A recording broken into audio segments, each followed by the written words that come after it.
near the Learning Center or the Leering Center, right? They're wild. They're wild. Why are you laughing? What's funny about this, DJ Natural Wave? We love hip hop reactions. Not yet, but I mean, actually, we have a couple people that almost always react to your content. So, we do have a 1-2 almost. We love hip hop reactions. It's like 70% of their content.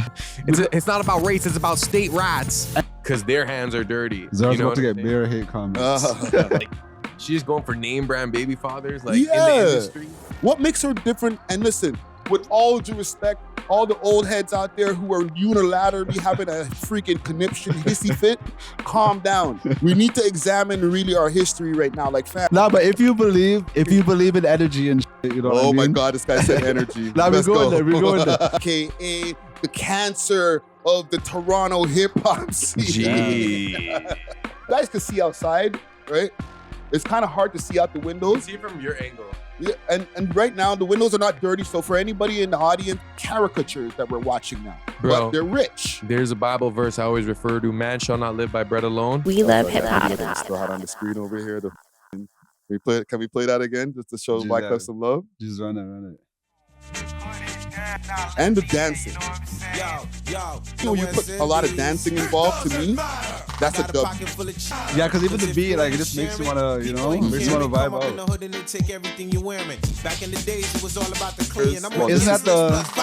Isn't that the bedtime story drums? Oh, you talking about Slick Rick? Yeah, it is. Good call. Pre-podcast, the Rock and stuff like that, because y'all were saying the Rock has his own song and stuff. Oh yeah. It's about drive. It's about power. We stay hungry. We devour. Yeah. Right. So, and for the listening audience, I was putting on these young bucks over here onto the first time Wyclef, the Rock appeared on something. Watch it. Big tune. Okay. Let's get into what we got to get into. I actually have a pre-topic for us. Okay. It doesn't matter. It doesn't matter. And salute to the listening audience, because I don't know how much of that I'm going to be able to give to the viewing audience. Y'all might just hear us talking and with no music underneath the beat bed for YouTube. You can't give them the "it doesn't matter"? I can maybe give those parts, but like YouTube be stringent. No offense. I wanted to talk to you guys about the ICE stuff this time. Real videos, okay? No AI. Nah, we'll see about that. They're wilding. They're going crazy, fam. Like, and I'm gonna have to cloud this video when I play this on the YouTubes. One take, Jake, if you can give me number 5. Man, and they keep pushing people, Walk on, bro. Where are we going, fam?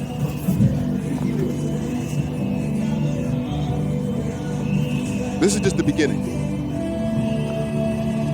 Hitting him with the freaking burner, bro. You're gun butting him and thing. And then they fuck him.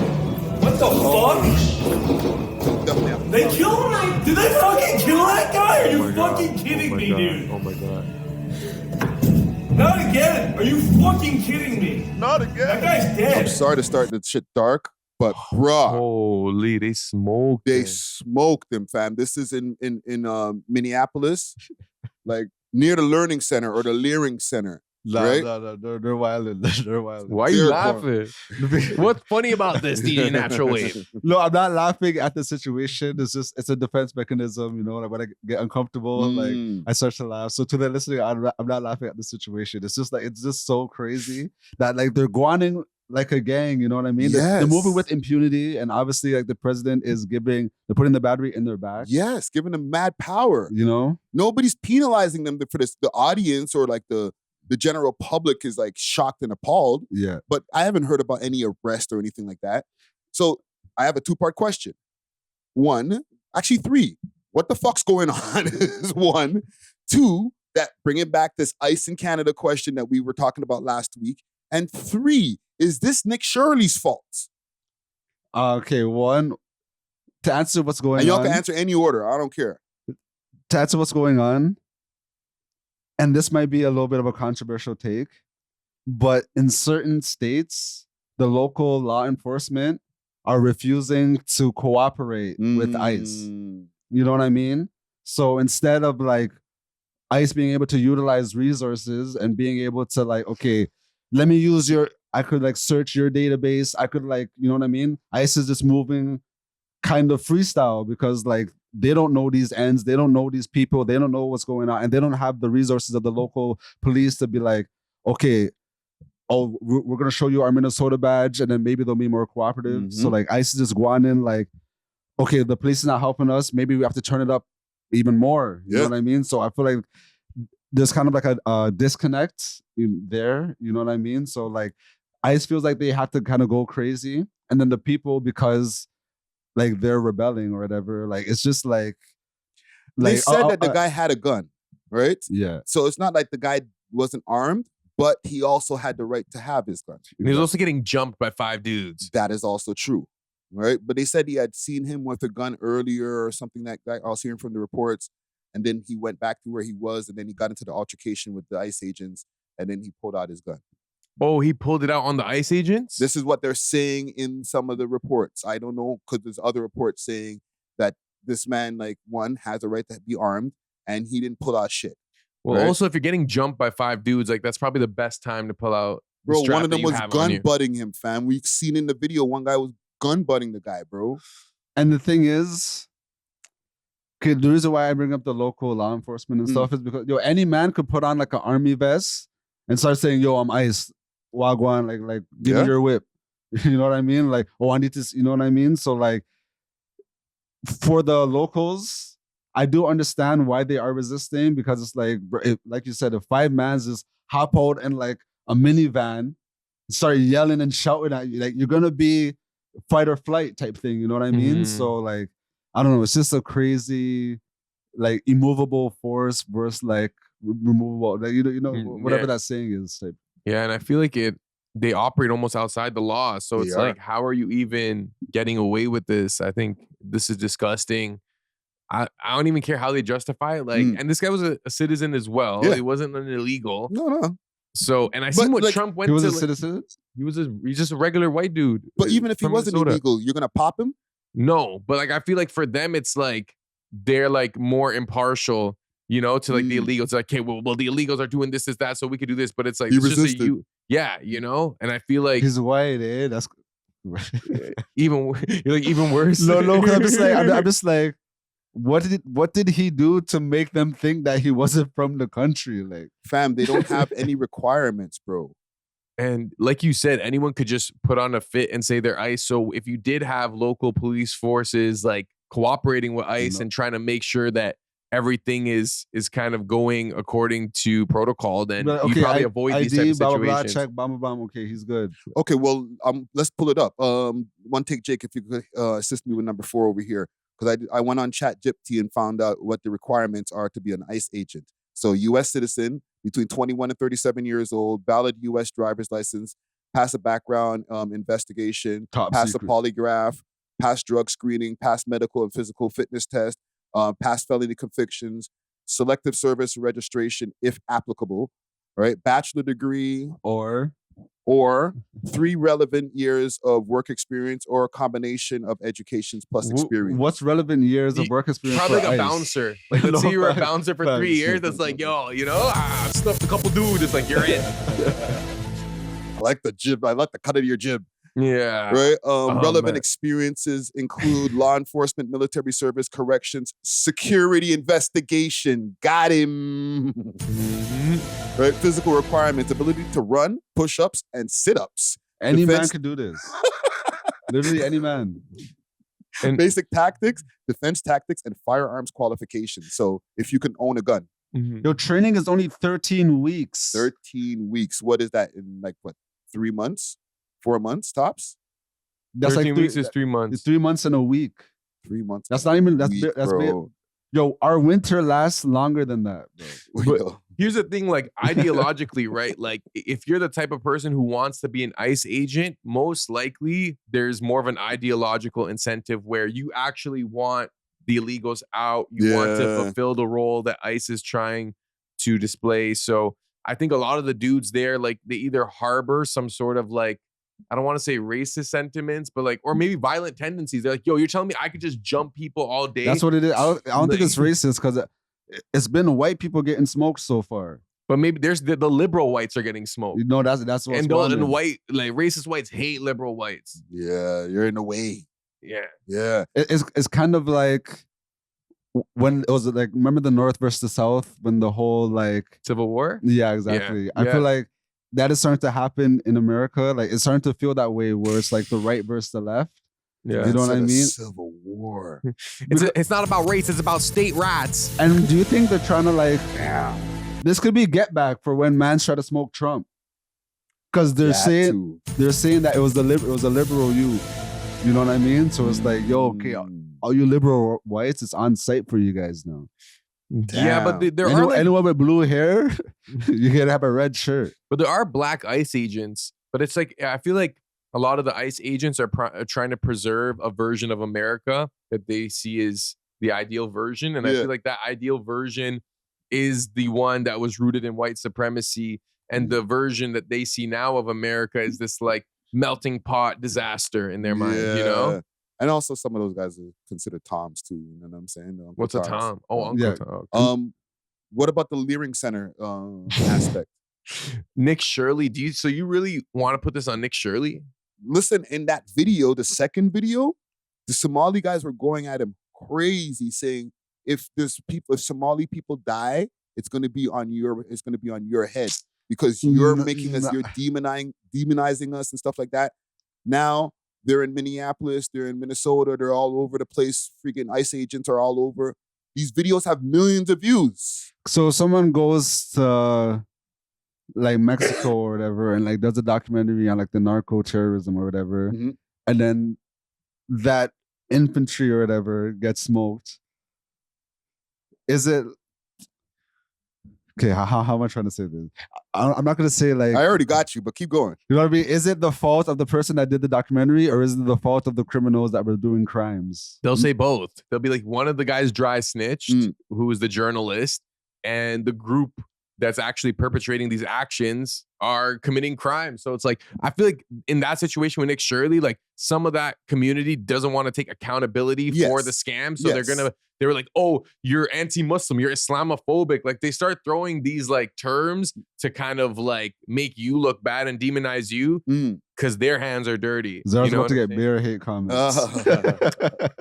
I don't know, but I don't like when people like don't want to take responsibility for their actions. If you're scamming, you're finessing, like, okay, cool. But like, if you get caught, don't play the victim and then try to blame the person for like exposing you. Like, you know, don't do the crime if you can't do the time. But I will say this, because, you know, you mentioned all these Mexicans and the documentaries and stuff like that. Fam, there's bare narco freaking videos and documentaries and all that.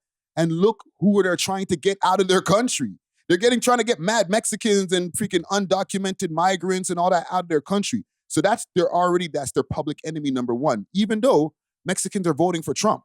You know what I'm saying? They're the main ones they're trying to get out of their country. But I think it's like people, I would say, I don't want to say like law-abiding citizens or whatever, but like people who went through the correct route or like the legal route, I would say. I don't want to say the right route, you know what I mean? But people who went through the legal route, I feel like they look at the mans who hopped the fence. It's kind of like, yo, if I paid to get in the club, niggas that snuck through the back door, I'm like, yo, get these guys out of here, you know what I mean? Yes.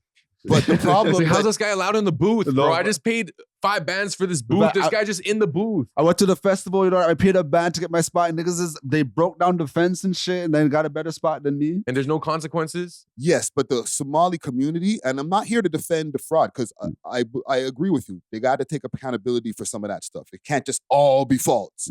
But if you go and focus a spotlight on these guys, who the issue that they're not having an issue with them being documented. They're having an issue with them being fraudsters. You put a spotlight on them being fraudsters. They're all immigrants.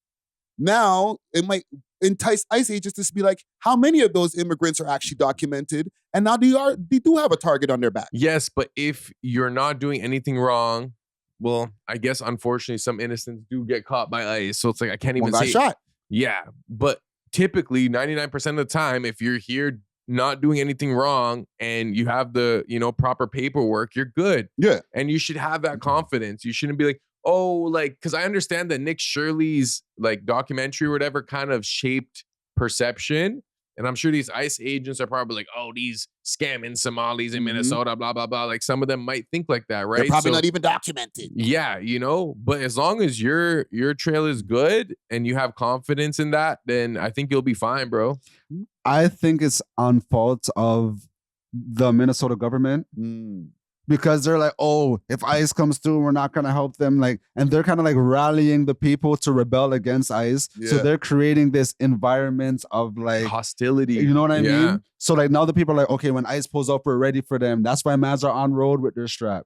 You know what I mean? So now ICE is seeing, okay, the government is getting the people against us. So now ICE is probably thinking, okay, we gotta be on 10. And then like, so it's just like a clusterfuck. You know? Yeah, because if ICE approaches like an area and the people are automatically aggressive and hostile, what do you think that's gonna make them do? They're probably trained where it's like, yo, if you feel like unsafe or endangered or in a hostile situation, use whatever force is necessary. In 13 weeks. and I think the government under Minnesota, they're more democratic.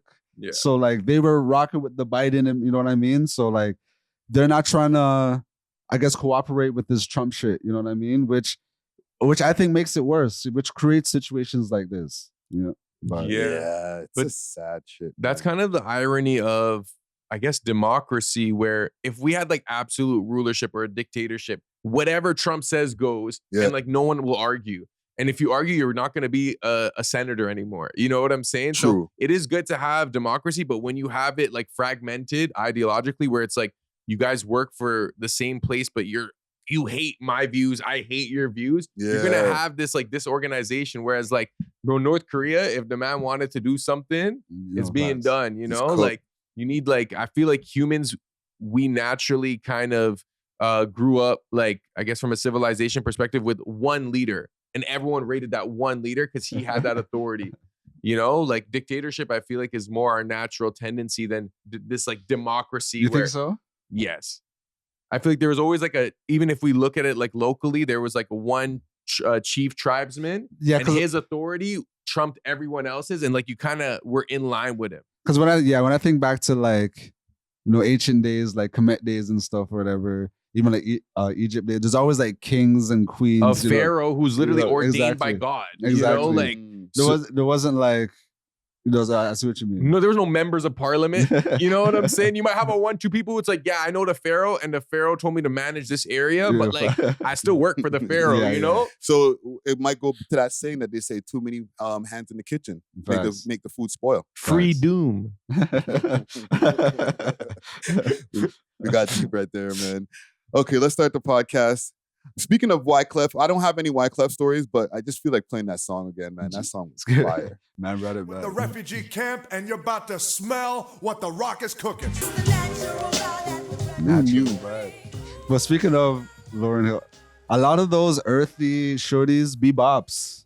Yes. If you're taking Erykah Badu, she has pure baby dads, right? Like, yes. Even though her baby dads are goats, like Andre 3000, J Electronica. You know what I mean? But is there a next one? There's the next. I think there's one more. No, we got time.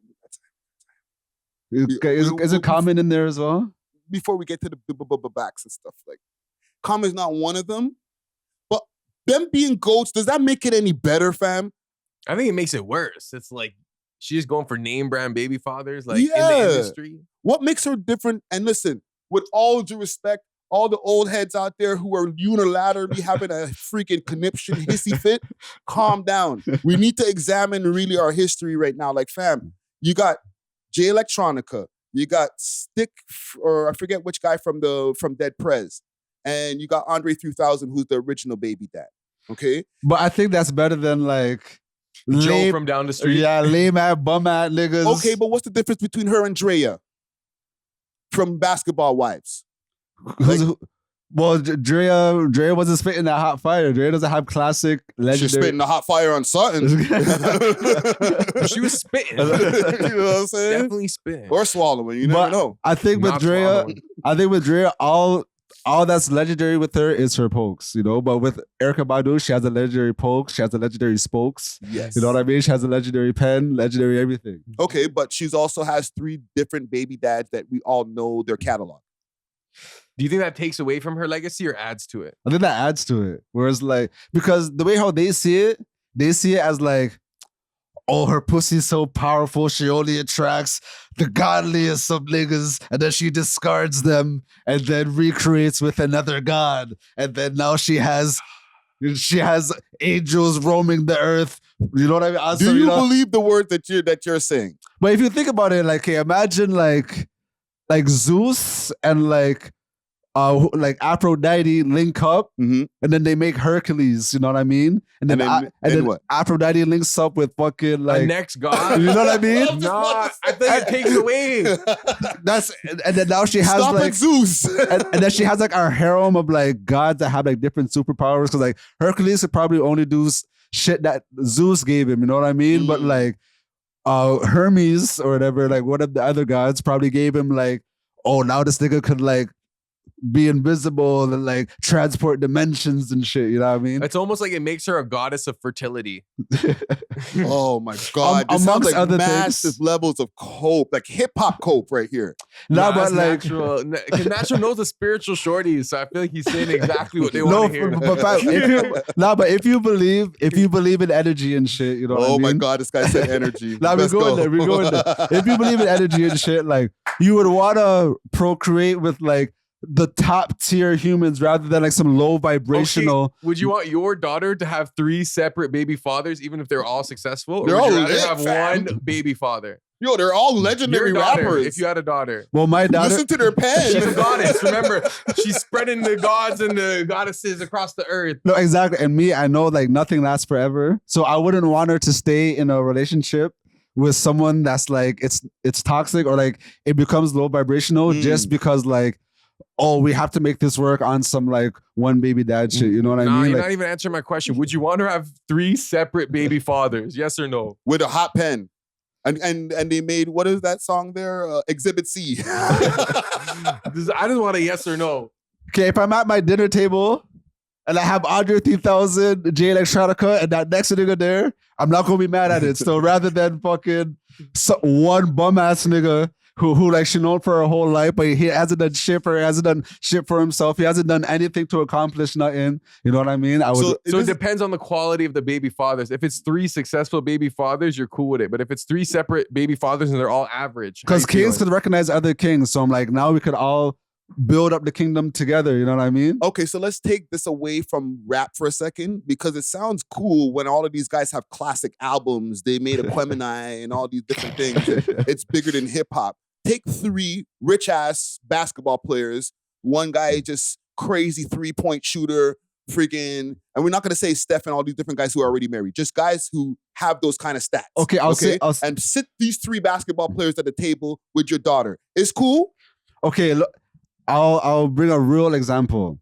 Bow-Wow's baby moms is also baby moms with Future and like Stephon Diggs' bro. Yeah. And then Stephon Diggs is obviously with Cardi B, who's related with Offset. Like, yo, the family tree is crazy. The family tree is insane. But when I look at that, I'm like, yo, if they could just find a way to all kind of get along, that is a powerful family right there, bro. Yes. You have Bow Wow, Future, Stephon Diggs, Trey Diggs. You have Offset, and then Quavo's connected to that, and then whoever, bro. That This is guy- like that's a Nah, super it sounds deflection. so man. fragmented. no, but like bro. listen, if you take in like all these like super billionaire, about to be trillionaire families, like that's how they move. They're like, okay, I need my daughter to marry like this person so we could get the business to this level. We're gonna, you know, what I one mean? hold on. person. They're not Hold saying on. I need my daughter to have 3 separate I know, baby because he fathers. took and he pushed the goalpost all the way over Yeah, here. I don't This even- man saying Bow Wow and my daughter married. When we tried, if your daughter is sitting at the table, she's not married. Her 3 baby daddies are sitting there, but they're just basketball players, not legendary rappers. You cool with it? She got 3 baby daddies, fam. Would Even you- if you they're did- ball players, you would look you like raise her to want to have multiple baby fathers? Is that how you would raise Not her? be Would you married to proud one of them. How you raised her if she ended up like that? Like, would you instill those values? Like, I you should wouldn't- have multiple baby fathers as long as they're successful, honey. yeah, they're all ball players. Oh, I love all of their stats, but you I still would- look like a slew. I wouldn't instill those values, of course. Why not? Because it does look like, you know what I mean? It is crazy, you know. Okay, But- okay. At least but you're yo, admitting it. But when I look at most women, like these days it's rare for a woman to just have one baby dad, bro. Like, yo, shout out to my mom. Like, yo, my mom has like, you know, 2 BDs. Mhm. You know what I mean? But like, if you look on the other side, yo, my dad has like 6 BMs type where like, has like, you know what I mean? Where it's like, But is that not there's a double crazy? standard. You know what I There is a mean? double Like, yo, standard, man, and them are we out, ain't shit. man, them are out here like, oh, seed the earth or whatever. You know what I Yeah. mean? And like, Real bad man. you know what I mean? But like, mans aren't like doing anything other than like seeding the earth and not like trying to build generational wealth or anything like that. So, Yeah, they're just being like freaking Ray-Rays. so Erykah Badu, like with the life that she created for herself, like I'm not mad at it. You know what I mean? Yeah, and it's not even like she could really lean on these guys like that, maybe minus Andre 3000. Yeah.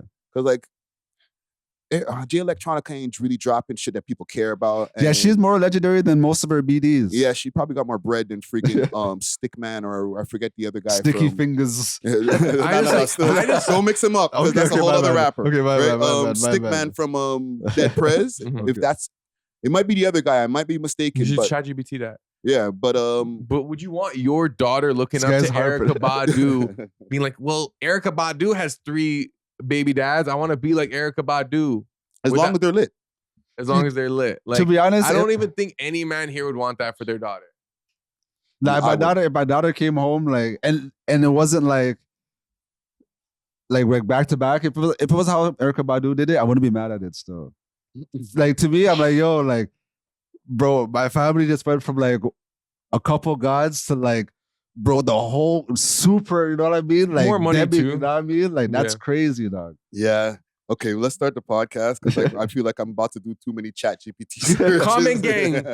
Comment in the live Yes. chat or the comment. Would you want your daughter having 3 baby fathers that are all successful? Mhm. Would that be okay with you? Doing the Erykah Badu. You know what I'm saying? Try to get the woman listenership up, you know what I mean? Shout out to the shawties out there with multiple baby daddies. I don't know if it's gonna make it go up or make it go down. I think you made it go up and I just made it go down right now. Let's get into it, man. We are Box, the world's most smoked out podcast. We love hip hop. I'm your host of the most toast Friday, Ricky Dread, aka Snowstorm Rick, aka Problematic Rick, aka the cancer of the Toronto hip hop scene. Jeez. Salute to me, man. We back at it.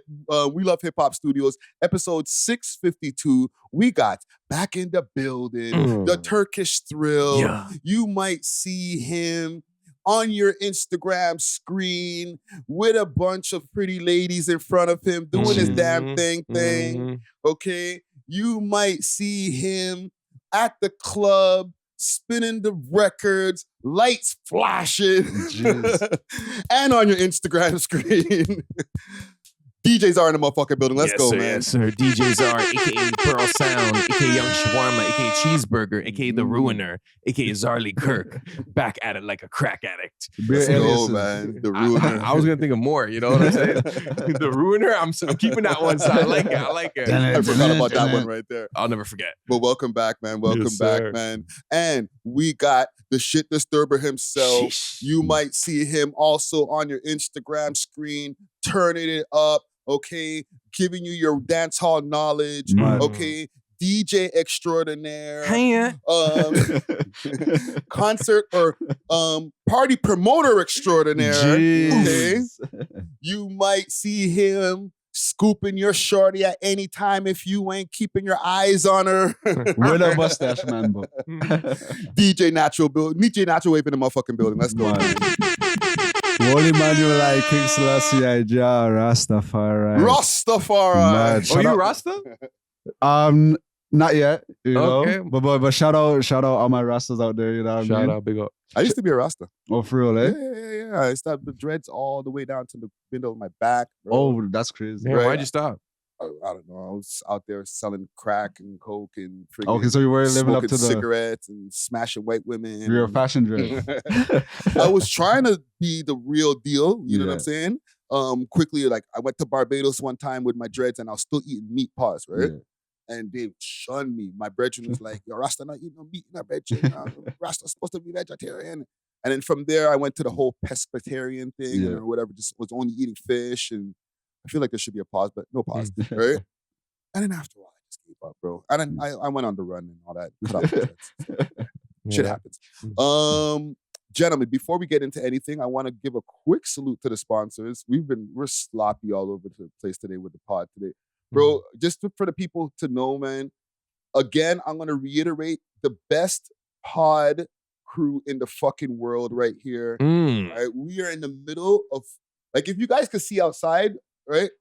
It's kind of hard to see out the You windows. can see it from your angle. Yeah, and right now the windows are not dirty. So for anybody in the audience and all that, the window of them are not dirty. All right, we clean the windows. But let's look, bare snow, fam. I think we're gonna get 20 to 40 centimeters.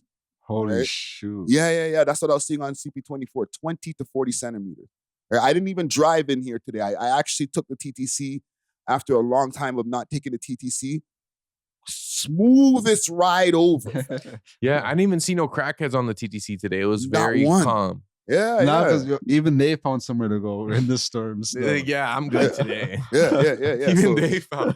Even they're staying in. I know we're the only crazy ones. So and salute to One Take Jake in the building over here, making us look nice. So we out here, man. But let's salute the sponsors, and then we can get into what we got to get into. Starting with Exotic Hot Pot, Canada's loudest brand, from high grade strain to authentic grabber and all the rolling essentials. Exotic Hot Pot is about elevating your smoking sessions in true 5-star fashion. If you want to get your hands on some of that Exotic Hot Pot, you got to hit them up on their Instagram page. That's exotichotpot.ca is their website, and their Instagram page is Exotic Hot Pot. Also, I want to give a big salute to Road Ready Detailing. That's over at 750 Oakdale Road, Unit 66. All right. You can get your cars detailed. You can get your ceramics. You can get your tints. You can get your wraps. Anything you need. Okay. Hit them up on their Instagram page if you need some of that delivery. That's Toronto Road Ready Detailing. And hit up Dusty Wallace if you see him over there, and let him know that the We Love Hip Hop boys sent you. Also, I want to give a big salute to Kensington Market Dispensary. That's 25 Kensington Avenue in Kensington Market. They have over 25 strains to choose from, with a smelling station for you to be able to check out your purchase before you leave. They got gas as low as $5 and 10.50 edibles, hot grabber, exclusive backwoods flavors, concentrates, and wholesale available as well. You can hit them up on their Instagram page. Oh, also they got let me just plug something quick fast. But they got something new over there. Also, with the Kensington Market Dispensary, they have deliveries available too. They're doing stuff with Flavor Kings, and they're doing stuff with Sixpence. So if you can't make it over to the Kensington Market Dispensary, just hit them up on their Instagram page, Kensington_Market Dispensary, or under Snapchat, Kensington Market Dispo, and you might even be able to get some delivery done as well. Last but not least, big salute to Grabba Grabba. I got a shaker of that Grabba Grabba on the table right there. Okay, they got the Grabba shakers, the red rose, red herring, and you can get the Grabba leaves. All right, hit them up on their Instagram page if you want delivery in the GTA. That's grabbagrabba.ca, and let them know that the We Love Hip Hop boys sent you. Gentlemen, how was y'all weeks? Let me know how the party. What was it? I want to be free. I feel free. I feel free. I mean, how was that? I was watching some of it on Instagram, but let me know how the event was and how y'all week's been. Okay, you can go first with how your week was, and then I'll say how the event was. My week's been good, man. Just been doing content, and just doing my thing, bro. Just regular old stuff. And then I had the event, and yeah, just kind of really trying to go hard with the Lancaster content, and it's been really fun, bro. And like the DMs we get are like kind of crazy from the Lancaster page. Like, man's like, yo, is this girl working tonight? This, that. Like, but like other shorties are starting to, like, other dancers are starting to be like, yo, I want to come dance here and stuff. So interesting. Yeah, man, it's been fun, bro. And then I did I had a little set at I Feel Free. And it was a good event. Was that what I was seeing you post on your Instagram stories? Yeah. Okay. You were looking. Look, the DJ set looked crazy from behind the camera and shit. Trust me, from behind the camera, it was crazy. I went on because like with those events, I like to go on early, because I feel like eventually like it'll get to more like dance hall and stuff. Like I could spin dance hall, but I'd rather leave that to the experts. You know what I'm saying? So I was like, I'm gonna just do like a 2000s hip hop set, and I was like, yo, I was just vibing with it. I was like, man, these are all tunes that like I'll still listen to this day. Yeah. So and this is all surrounding the party and stuff. You want to get into the party now? Yeah, sure. Because I have a question for you guys about the DJing after with the party. So Okay, keep okay. that in mind. Keep going. Yeah, so I didn't even take in, but there was like a weather warning or whatever, you know, because I was booked to DJ on Saturday as well, but then they ended up canceling their event. Wow. You know? So then I was thinking like, damn, should I cancel this? Because like the news is going crazy. Oh, severe coldness, blah blah blah. So I'm like, damn, all that. So but people were still getting tickets. Mm-hmm. So I'm like, hey, whatever. I'm gonna let it go because I want to do this every month. So I'm like, let me just get the ball rolling, pause. And then like I already invested the bread or whatever. Like I'm not gonna lose anything, you know? Like Yeah. so okay, whatever. I get to the event or whatever, and then like by 11:30, no one was really there yet still. Damn. Then that's when I'm like, fuck. I'm like, oh shit, you know, like because if no one's there, then it's crazy. You know what I mean? By 11:32. I'm like, God damn, you know. So then the owner even came up to me. She's like, yeah, we're gonna have to shut this down by 12, blah blah blah. Oh, you know, man. and I kind of felt her, even though she was kind of being like a bitch about it. She was complaining the whole night until the end. You know, but unfortunately, like people started coming, and then by 12:30, because she started seeing people come, and then like by 12:30, we had like a good enough crowd. Yeah, so she let it yeah. go on, and then like by 1, it was like a good amount of people. You know, it wasn't packed or anything. Obviously, it was like a severe cold, but it was a good enough people. Were like, okay, this could go on, and like my, I guess, selfish reason for doing this event is because I want to start doing YouTube content. So I had like the camera set up and stuff. So I'm like, even if it was like a complete waste, I'll still have Still got the content. exactly. Yeah, So yeah. everyone had a good time. You know what I mean? The DJs went crazy. So I just have to edit the videos and start posting it. And yeah, I'm glad that I was able to do it and like get it going. And for a super cold night, I think it was successful. Yeah. You know, people are telling me to keep running it back. So I'm gonna do it again next month. And then So the question I have for you guys, both DJs, you had an event in Toronto. Did you play any Toronto music? I want to give a quick minute to give a shout out to Exotic Hot Pots, Canada's loudest brand. From high-grade strains to authentic grabber and all the rolling essentials, Exotic Hot Pots is about elevating your smoking session in true 5-star fashion. If you want delivery, make sure to hit them up on their Instagram page, Exotic Hot Pot, and let them know that the We Love Hip Hop crew sent you. Big salute to the sponsors. Cheer! And if you did, what did you play? I played LTL. Okay, all right, Yeah, all right. That's so a I safe think- one right there. Yeah, I think that counts. All right, all right. Hottest in the city, pretty much. I don't think I played any Toronto music in my set. And you played a 2000 set. type Yeah, I shit. felt like maybe like a Drake feature or something, like an old Drake track, but like even then, yeah, nothing like Toronto street music or anything. I had a Damn. Toronto artist perform, if that counts. Okay, Oh Okay. yeah, you did. Oh man, that was interesting. Yeah. okay. Why not? Shout out to him. And I'm not trying to get at you guys, Yeah. but I'm just trying to get in the mindset of like, as DJs, you're trying to make sure that you keep the dance floor going, right? If you wanted to, like, what could you do to make sure that there's no like difference in the way that the dance floor is moving? A Toronto song, like, would I call this a local Toronto song? It's not really a local Toronto song, but this is not like a super, super international blah, blah, blah. This is a Toronto artist. Yeah. That always works for me as a dancehall DJ is Roy Woods, Go on, Big Up Yourself. That song, especially to like get the girl them start moving, like to warm it up a little bit. Like, Yeah. that's one of my go-tos for sure. And like Popcorn has a remix on it as well. So when you run those two together, instantly get them, okay, the waistline gets activated and stuff, and then you could go. When it comes to like Toronto rappers, Yeah, because like that's kind of like I don't want to ru- put echelons on people and stuff like Yeah. that. But if I was to, hypothetically, he would be in the upper echelon. He's an OVO signed artist and all that. He has a song with Popcorn, so like, yeah. you know what I mean? It's kind of like he'd be put into a playlist on a radio station, basically. Yeah, like if I were to have spun like Toronto artists, I would have done a Toronto set. Like it wouldn't just be like a one-off Toronto song and then back to it. It's like I'd have to go back to back to back Toronto anthems. Interesting. If I were to take that route, I also think that the audience that was there was more there for like hip hop and dancehall. Like not necessarily like it wasn't, I don't want to say like a street like audience, but it was like, you know what I'm saying? Yeah, like yeah, there yeah. were No, a but lot I'm of just- shorties too. I Yeah. feel like it might have scared them a little bit. No, but you guys don't really think about this like as a like it's interesting, fam. Like you guys really have to think about not putting like the Toronto stuff in the mix, because why not just play one song and then just get back to whatever? Like, it's not going to work.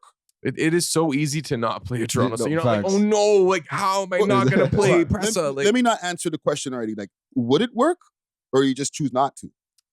I think you would have to do like at least three to five songs in a row of Toronto songs. That's weird to me. It would have to be like a niche set. So then we haven't really gotten to where we need to be as far as the rap scene, where like you could just integrate it into any mix and it's not like off-putting, like, okay, I need to spotlight this and do a mix. You should be able to just throw a Pressa in there or throw the Smiley song. Can you guys still maybe over the top and nobody, and then go back to another, like, yeah, definitely Canada Goose. Yeah. Even tracks. the market you could have probably ran there. Yeah. No one would have like Clippers you could run. Yeah.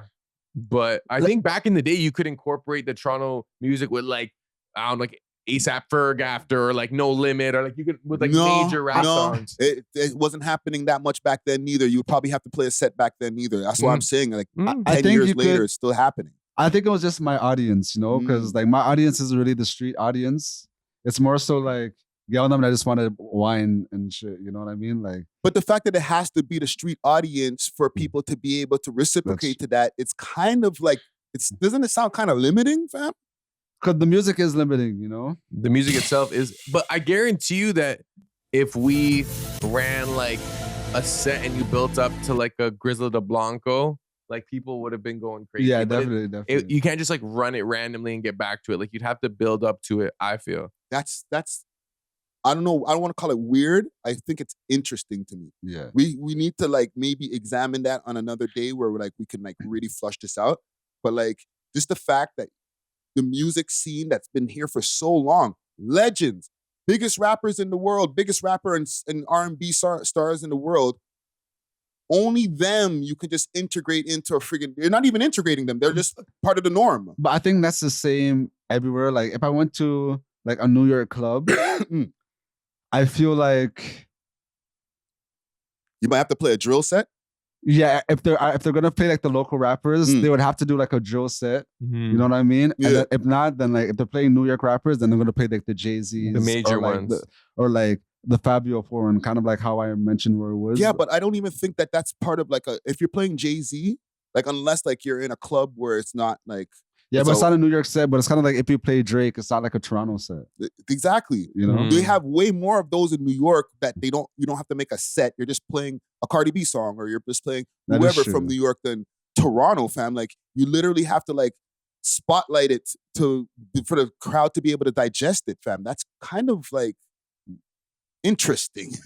That's the only word I can think for it right now, fam. Because any other word I feel like would be offensive. You know what I'm saying? Do you think we could do like hypothetically, like a Toronto only night, like just only play Toronto music? Interesting. We could, but I don't know. Would we have like 4 hours worth of like good Toronto music? That's the thing. Like I don't think you'd have to go through like every generation. Like you'd end up running like Chaos and like Cardinal Official. Then we could do like a kind of like a generational kind of like sequence where it's like you start with the old Toronto stuff, you get into the prime, then like kind of get to the newer stuff. But I don't think it could last 4 hours. I think it'd have to be like a 1 hour like YouTube video type shit. Yeah, and you wouldn't have that crazy. The dance hall segment wouldn't be like, it would be mostly hip hop. Like, yeah, because there are dancehall artists like Isis. There's reggae artists like Blessed. There's Lindo P, who's a legend. You know. Yeah. If you want, you can incorporate. I mean, I know Sean Paul's not from here, but like a lot of. He grew up in Scarborough a little bit. And he recorded a lot of his stuff here, his early stuff, right? Yeah, and you can incorporate the collaborations that he's done with people from here. Maybe you could then. I don't know. I think that'd be a cool idea. Then that'd be a boring party. So like we said, only Toronto. If you ain't trying to hear Toronto, get the F out of here. Bare footsteps. Let us know in the comments below, okay? If like if that could even happen, a whole Toronto night, just only Toronto music. And if you guys have an issue with like, because you guys, it's not you guys personally, all DJs I know, and bare DJs, old school and new school, like to just run Toronto music in the mix of everything else, it's kind of just not that easy. Because a lot of the music now is API too. But even back in the days, fam, like they weren't just running King Rain in between just a Jadakiss song. It had to be a set. I also feel like most of the Toronto music that we've like grown to appreciate, it's not really dancing music. It's more like sing along anthem, like bop your head, jump around, but it's not like, oh, I could dance to this. You know what I'm saying? Yeah. Like Now, but even back in the days, we had a lot of dancey shit. yeah, probably more so back in the day. Yeah, we were everybody was trying to get on flow and stuff like that. And that still had to be 3 to 4 songs played back to back for the crowd to be like, and then get back to like the dance hall or whatever. You know what I'm saying? That needs to change at some point for us to really be like, we made it. You know what I'm saying? Yeah. But One day. I have topics. Yes. I covered this on the live stream, but I need to ask you guys about this Adam 22 Jason Love fight. Yo, we were literally I Feel Free, and like someone was DJing, and I'm showing Natural the fight. Like RTN posted it, and the fight was like 2 minutes, so like, we watched the whole thing. You didn't have to break out the screen or anything. There was only one slide. Yeah. Yo, that's funny because I thought you were showing me a clip, and then when I realized that was the whole fight, I'm like, what the? It's the whole thing. So one take, Jake, if you could give me a number. Oh, tough watch. Never let a man fuck your bitch. Never let a man fuck your bitch. Oh, no. He immediately starts cowering. Immediately. Oh man. Wait, no. Put your hands up. Oh no, bomb. He's feeding him. Yo, he practices score, but not That one to the freaking jaw. I felt that one going too. down. This is all part of the plan. Shut up, Wack, about part of the plan. This is part of the plan. You didn't get a good training. Yes. Yo, what the fuck? Oh, wailing.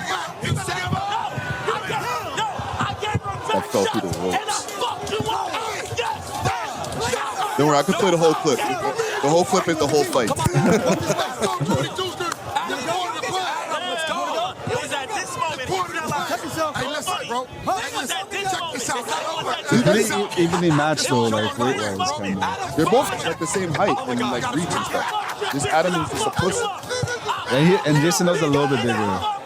Like muscular. Yeah, but Jason Love's not even like throwing good punches. Like his form isn't that good. Punches are trash. So, Adam. He just took a knee and never got up. yeah, he took a kneeling 10 count, basically. Guys, we should all know what's going on here. So telling me, is the fix in? It's not a fix. This guy either through Lana or someone else through rain bets put a bet that he was going to get knocked out in the first round and he wasn't going to land any punches. I guarantee that because, bro, the man's talking about, first of all, after the fight, he seemed fine. He was like talking fine. Like it's not like he had CTE or anything. Like one take, Jake. Pull it up, bro. After the fight. Humiliation ritual. Oh, baby. I missed him. Let's never fight again. Continue. That's weird, bro. This That's is so disgusting, weird. bro. That's so weird. I can't eat. There's nothing you can, because like, okay, you bet on yourself. Maybe you made like $5 million in total because you bet that you were gonna get knocked down the first round and not land a punch. Yes. Which like that parlay was probably okay. Like not even one punch, 1 minute, 2 minute, whatever. Yeah. Because based on like the way he went in, he didn't even throw a punch and he was just so ready to get hit. Yeah. And he was so ready to like fall down after. And it's like, it's not like he caught crazy punches. There was no blood.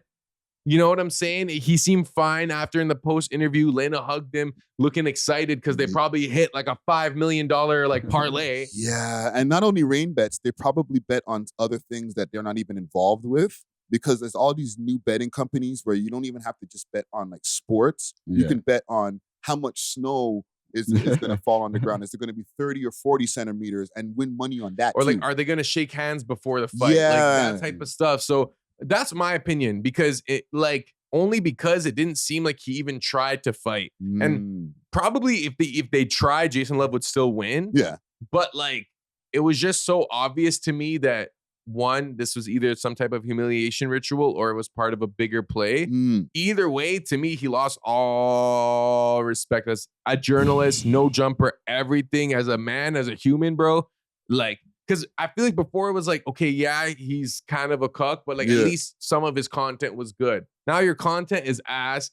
You as a person are not respectable. As a man, that's not respectable. And it's like, and you're like finessing just to like put a bet on yourself. Like, I don't know, bro. This is a bad look for white hip hop journalism. So I personally feel attacked. True. That's true. You guys took an L with that one. It's just Vlad now.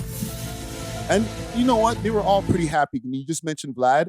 There was a picture of everybody after. I'm like, is this before the fight? It was all post-fight. You don't think Vlad had the insider scoop? It's like, bro, I'm gonna get knocked out first round. Like, put 30,000. Your return's gonna be like 150. Like that type of vibe, bro. I'm telling you, this how these guys. You might be right. You might be right still. Because there's no way he's that much of a pussy, and maybe he is, bro. Maybe he just like cannot fight to save his life. He didn't even throw a punch though, bro. Not one. Not bro. even like a jab. Like. And he was like, oh, my cardio is worse than I thought. Bro, you're in the ring for a minute and a half, brother. Yeah. Like, you didn't even throw a punch. No, it was shorter than a minute and a half. It was like a minute and 17 seconds. That's like shorter than Tyson fights, bro.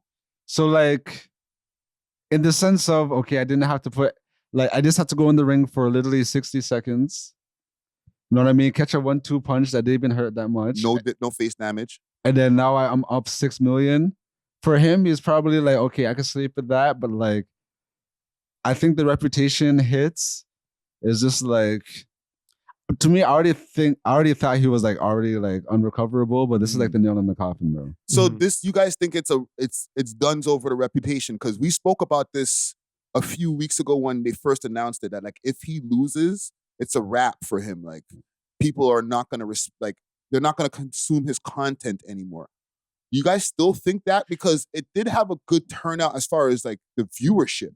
But even the reaction videos aren't doing too well. I think the algorithm is not even supporting this fuckery. You know what I'm saying? But what I will say is if he lost, but he went the whole fight and you've seen Jason Love bleeding, you've seen at least Adam landed a couple punches. Yeah. I think he would have been respected. Facts. I feel like it's like, because at the end of the day, as men, we understand that like a fight is a fight. And like if you have that warrior spirit, if you actually displayed that warrior spirit, you might have, even if you lost to the guy who smashed your wife, like it would have been like, bro, he got him a couple times. Though. At least he did his thing.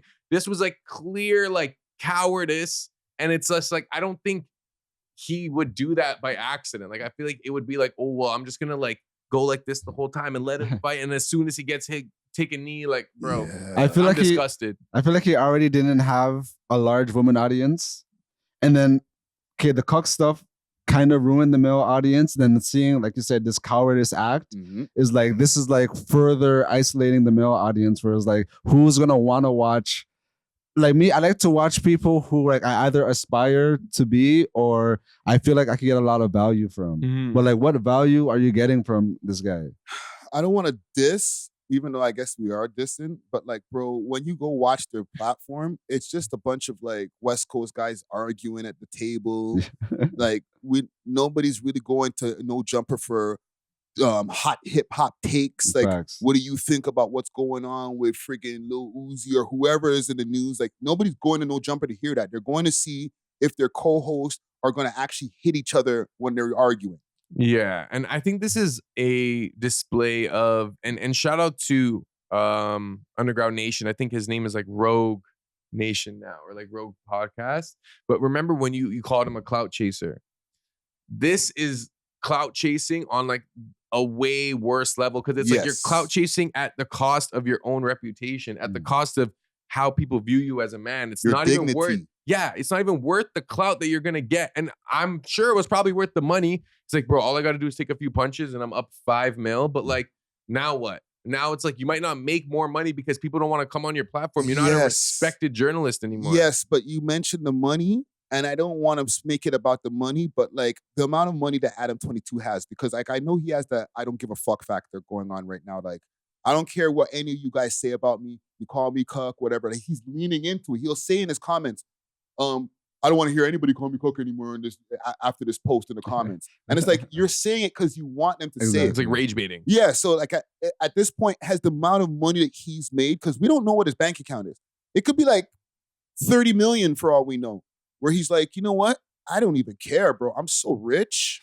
Like, I'll do whatever. I think he was backed into a corner where like, okay, I have to lean into this now because I don't have another option, you know? Like, because he might have, let's say he does have 30 million or whatever, but that's not generational wealth. Like, what's his daughter, like, what's his daughter gonna do? You know what I mean? I feel like in her mother's footsteps. I feel like he really wanted to set up like something where his daughter will be able to, you know what I mean? But like, okay, now the business is kind of ruined. The reputation is ruined. The family name is ruined. You know? Is it? And listen, I'm not trying to defend Adam's actions. I think they're weird and whatever, but the amount of money that he's made off of the video with Lena and all that stuff, like they put some M's away. That's for their kids' friggin' college fund and whatever.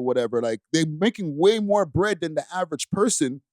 However, they're just like caricatures that we're watching now. Bro, but they're rich. There's a Bible verse I always refer to: man shall not live by bread alone. We can't just look at money as the defining factor of assessing what quality, ethics, standards. Like, okay, yeah, you're rich, but I don't have to respect you just because you made money, just because you did something stupid, and you probably did something dishonest by, like, you kind of almost are disrespecting boxing by doing what you did.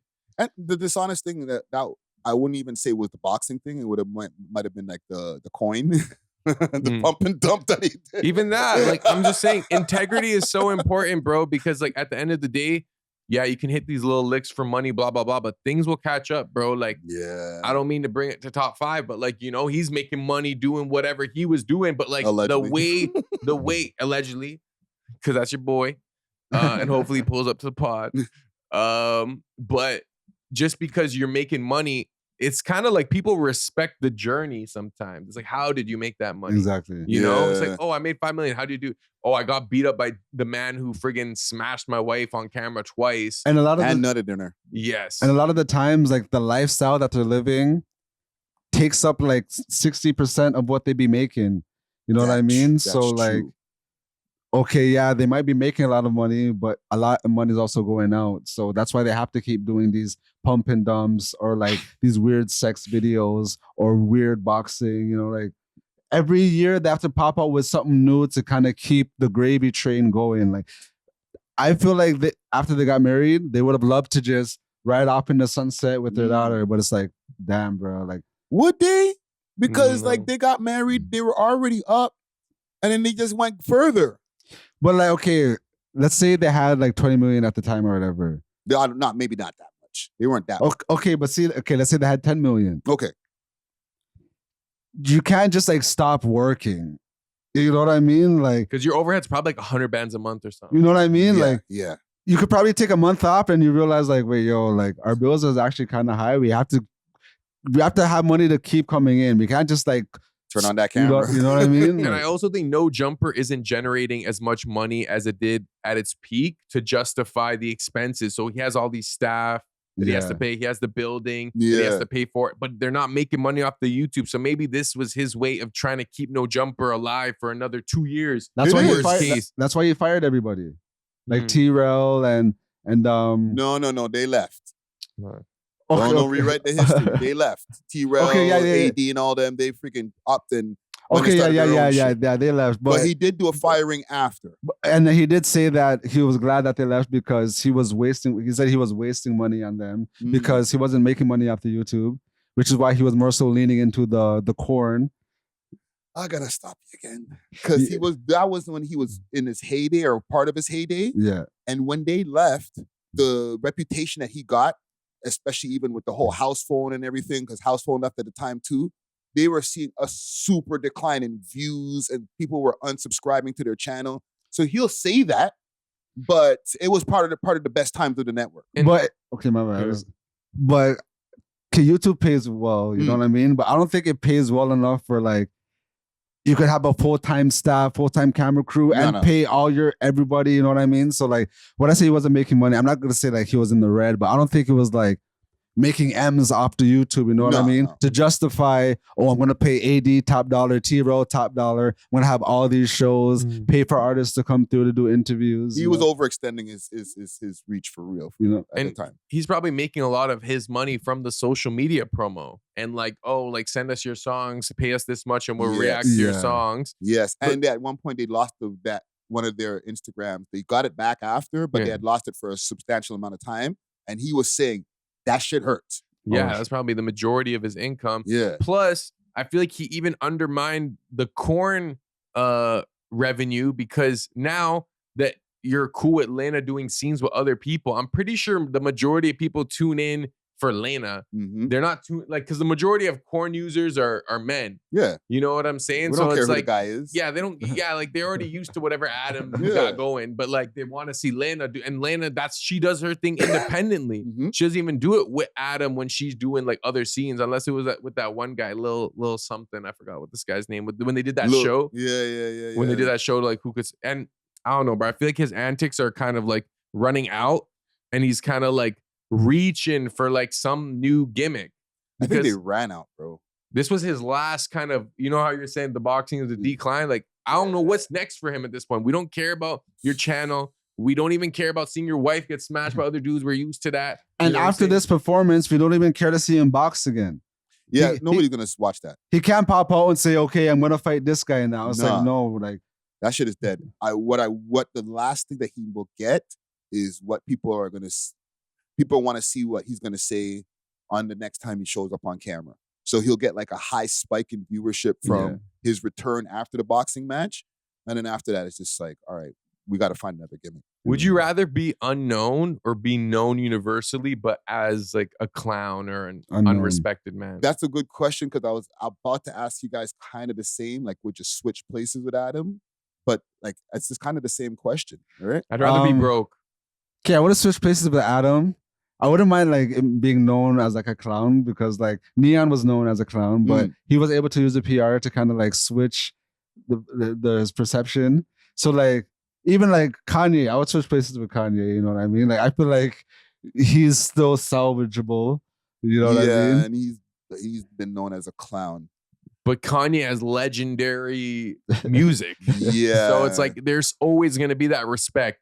Adam had a legendary channel early on, you know, SoundCloud era. Yeah. And then since then, I don't really and maybe when he had what was that guy's name? The P. What was his name? Oh, Sharp. Sharp. Yeah. I like that. Like that era was like the last cool era because I felt like Yeah. Sharp added a lot of value before he kind of went rogue Before a little he bit. fell off. Yeah. And they had to take off all of that stuff too after the beef with Sharp. Really? Yeah, they removed all of that content. Damn. Yes. So they've taken a lot of hits, man. Listen, man, I don't know. Adam, I don't know if we're gonna keep tracking. We'll keep you guys posted. Like if he does something else viral, then we'll be back talking about Adam 22. But even on the podcast itself, and we'll end this segment here. We used to do way more no jumper content. Do you know, Czar, for over the Yeah, years? they used to call We Love No Jumper. Yeah, we used to bring Really, up no eh? jump. Yo, because they used to move in the algorithm. I ain't gonna talk about it if it ain't gonna move, right? Yeah. So freaking it would move. And then I just started to see the decline in the views Yeah. of us talking about no jumper. And I started looking and it's like, ain't nothing to talk about over there. Exactly. So it's like, okay, we talked about this, and it'll be like crickets again until they do something else crazy that like everybody cares about, not just the West Coast. You Yeah. know what I'm saying? If I were him, I would sell the channel. Whoa. Give it up, bro. It's over, bro. No one cares anymore. I'm sorry. And like you I don't got even your think money. I've ever heard Point and Shoot say that, bro. Sell it. See how much you can get. Sell it to some random Asian company that wants to push propaganda in LA or something. I don't know. Hold on. And I know we'll end the no jumper segment just now because I know the audience is like, who fuck this cooker? But bro, him selling that shit, you know how much people go out of business, fam? There's a lot of people who are no jumper react channels, fam. So that still has something to say about them as a network. We love hip hop react channels. Not yet, but what I mean, actually, we have a couple people that We do. almost always react to your content. So, We do have a 1-2 almost. We love and hip hop like it's react like channels. 70% of their content is like reacting to We Love Hip Hop. But shout out to them. I'm not even mad at that because we need that. But I don't think Adam is making money off friggin' Point and Shoot. No, he hates them. So it's like that's an irrelevant point to him. For me, it's like, bro, like I feel like you got as much from the channel as you could. I don't see it growing. I could be wrong. Maybe they're gonna have a spark and everyone's gonna be like, wow, no jumper, best podcast in the world again. You know what I'm saying? Yeah, But yeah. it's not looking like that. It's really just you and Whack, and really Whack. It's really Whack, like Whack Yeah. 100. Not It's a like dry you spell. know? He's the one that's kind of holding it down. That's kind of like probably the only redeeming factor right now because whatever hosts he got right now are lame. Like they're all like, it's not entertaining content. It's not Yeah. informative content. It's super low frequency. He himself is moving weird. So it's like, try to get as much as you can and get out. Maybe you could focus on the corn, focus on raising your daughter, focus on trying to please your wife. I don't know, remember, brother. Remember BuzzFeed? I think it was BuzzFeed. Yeah. And then like at a certain point, they were like valuated at like $1 billion or something, and then they didn't sell, but they leaned way too much into like the liberal propaganda type stuff, and then they ended up becoming bankrupt. Do you think that's what's gonna happen with No Jumper? I'm not sure. It's like, who would buy it now after you just got beat up by Jason Love? Yeah, I think now people would still buy it, but like it is dwindling still. It's definitely you made some compelling points, bro. He might have to get out before it's completely like not worth anything. You know what I'm saying? This might be the time now. I'm not trying to tell you get out. Like, keep doing your thing. You know what I'm saying? I'm telling you get out. Those are the words of enough. DJs because he's already like, oh, I unfollowed you because you said some weird shit. Quick fast. It's because you do some weird shit, bro. Let's get on to some Drake stuff. Shout out to Kensington Market Dispensary, located at 25 Kensington Avenue. The exclusive location for dispensary, Kong Grabber Shakers, $5 grams, and real gas, and amazing wholesale prices. They got pens, shatter, hash, loud lean, edibles, whatever you need, they have it. Hit them up on their Instagram page, Kensington_Market Dispensary, or you can find them on Snapchat, Kensington Market Dispo. Big salute to the sponsors. Cheer. We haven't spoken about Drake in a few weeks. A$AP Rocky speaks on Drake. Ooh. Okay, he said that man started the beef in 2020. It was like a sneak attack. He didn't know why man started beef with him. He just started dissing his girl, and then from there he got beef with Drake. All right, so I'll play a clip. Okay, I heard another side of the story, but I don't know. There's if it's two true. sides of the story. I have the other clip as well. I came equipped with clips. On that. You feel me? And I said what I said. And I shouldn't have, because it was petty. And I was being messy by putting another woman, saying something about another woman. That's corny. What I did, like, you feel me? Like, I thought about it like I probably could have. Hold on, I might not have the right clip. Hold on. Okay, no, I got the right one. My bad. Left that out, you know what I'm saying? But I just needed niggas to know, like, when... Have you guys ever had that conversation? Of course. So you guys are talkers, man. Yes. So how does it make it to raps? What you mean how it make it to raps? I just told you the nigga was talking about my broad, nigga. but don't you hit him on text or whatever? Like, bro, I don't talk to that nigga who got my number. The fuck I'm talking to that weird nigga for? Wow. You just asked me the same question. Like I told you, I thought we was friends too. I don't know why. I'm assuming it's over females. That's all jokes aside. I thought we was friends too. Last I checked. Next thing I know, niggas is throwing shots from like 2020, 2021, 2022, 2023, 2024. Niggas is throwing shots. Be happy in the for a records. nigga, man. Chill out. Like, niggas ain't trying to rub shit in your face. I'm really digging this. This is for real. This ain't about you, nigga. Life don't revolve, you know what I'm saying? Revolve around. I was on that. That's facts though. Like, this is about you. I really like her, bro. I'm not trying to I'm not trying to diss you, bro. I like the girl, fam. That's crazy. Certain men are so narcissistic though. They think like, oh, you're just getting her to get at me. It's like, no, nigga. Like, I'm trying to get at her. I'm not gay, nigga. Hold on. Drake defense. Nigga, you know a lot of these guys, they share gal in the industry, or they pass around the same things, or they like to smash that girl because homies had her first, so now I got to one up. He could feel that way, fam. I think deep down, he had like very, very real feelings for Rihanna that were he almost played himself on the stage trying to kiss her and shit, bro. I know, but he like, scrapped Chris Brown about her. He was like genuinely like hurt by it, and like the reason why Drake is a good artist is because he kind of like lets us into his life or like his emotional thought process about it. So don't diss my ting though, fam. I'm pissed. Like, yo, haven't you ever been heartbroken by a shorty? And imagine you're heartbroken by a shorty, you have more money than her man, you're more up than her man, and you're kind of also upset at her, like, yo, how you gonna do this to me? Like, and you put her man on to freaking tracks and tours and shit. Yeah, like I would say something too. But she doesn't want you, dog. Like, you can't, like, you know what I mean? Like what's going on here, bro? No, I hear that. You know what I mean? She's like, not feeling you like that. Man's like, what? Like, this is, I call dibs. It's like, let Shotty choose, fam. No, that's she true. chose, you know what I mean? Like, she has autonomy over her own that's why body. he's dissing the choice. He's dissing the choice, and like, you're allowed to do that because like, Bro, like I've seen some of my exes go for mans after, and I'm just like, really? Like over me? And like, Yeah, but do you you're say kinda something dumb. publicly? And those words, Not words really. like, if you guys Oh, are I'm not cool, like Drake. if you guys are I'm a cool, rapper. are you gonna diss him? Like, if you guys are cool, Especially if we're cool. Like, I thought you're my boy. I put you on your first tour, and you're smashing the love of my life. But like, you're right. She chose. you know what I mean? It's like, okay, so just because you liked her in 2012, like, bro, she's digging me. We're both Bayesian. Like, this makes sense here, bro. Bayesian Like, I know, connection. but I didn't just like her. I loved her. bro, nah, Drake was She trying to wasn't just play a her. thing to me, fam. Nah, You Drake. didn't see us in the freaking the video there, the work video, fam. We were really caressing, fam. ASAP had Rihanna in a video before that. 2011 And- Fashion Killer. And True. who knows? Because I don't want to get too much into a touchy subject, but like, you know, A$AP Rocky and Drake's BM had a thing before too. Yes. And Drake and Rihanna had a thing too, apparently. You know what I'm saying? So it's like, who knows? Was one of them a revenge play?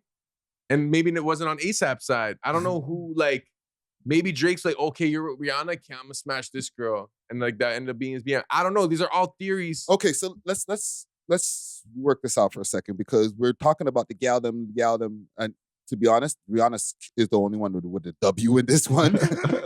But let's assume that it's not about girls because we always say, oh, it's women got these guys No, fighting. he confirmed. Academic said, so this is about women. And he's like, yeah, it's about women, dog.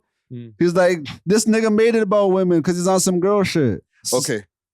One take, Jake. Natural brought us right to where we need to be right here.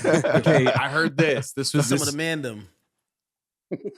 and kind of like, I was That's a good flushing out the podcast. story to see what it is. Because I'm still like confused. Like, I mean, in general, We love hip-hop. beefing over girls or beefing over girls. Niggas have always beefed over girls for the history of time. But I was figuring out why it started at the time it started with, obviously, I guess Rihanna's a part of the mix.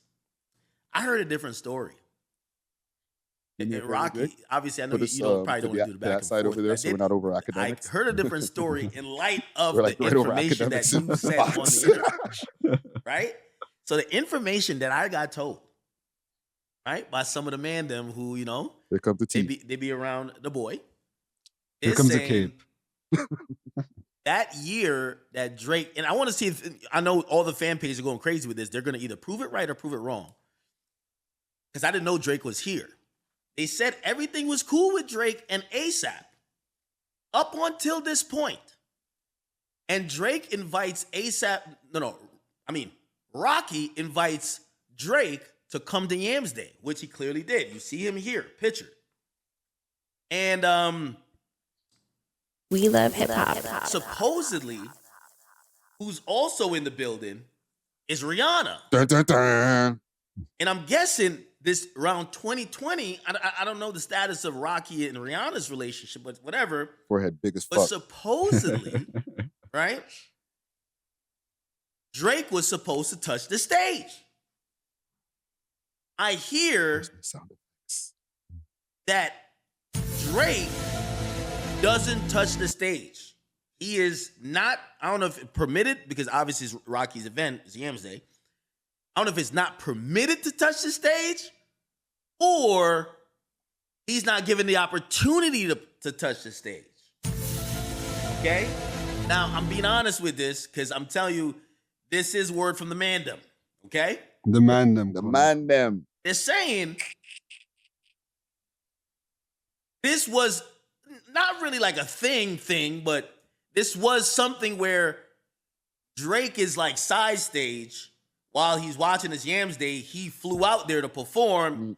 For whatever reason, I think him and his people believe it's because Rihanna's there and Rocky or whatever Rihanna, they don't have him perform. And to the point, he's side stage kind of watching the whole event. Rihanna's kind of there. She's over there smoking allegedly. And, Allegedly. you know, the idea and the thought, and they're trying to tell me it's a quote, but I don't know if this is a thing. They're saying Rihanna acknowledges even to Drake. He says, yo, damn, you're supposed to perform. And Rihanna acknowledges saying, yo, oh, I get it. You're not going to perform because it's insecure dude. This is what I'm hearing. This is from the man, cap, don't be bro. honest. And you guys are I playing think into so. this cap shit, bro. You think this is OVO propaganda? So I'm hearing that's kind Bro, of where I'ma things let it get a play. little bit odd, right? Which obviously, like, let's use our brains here, people. If Rocky says The OV A, hoes is trying to let's send say, no fucking you fake know, stories and all shit. the cronies Why don't you around believe Drake the say story? D. The Okay, truth we'll is stop like, there. Wait a minute. He said the man them.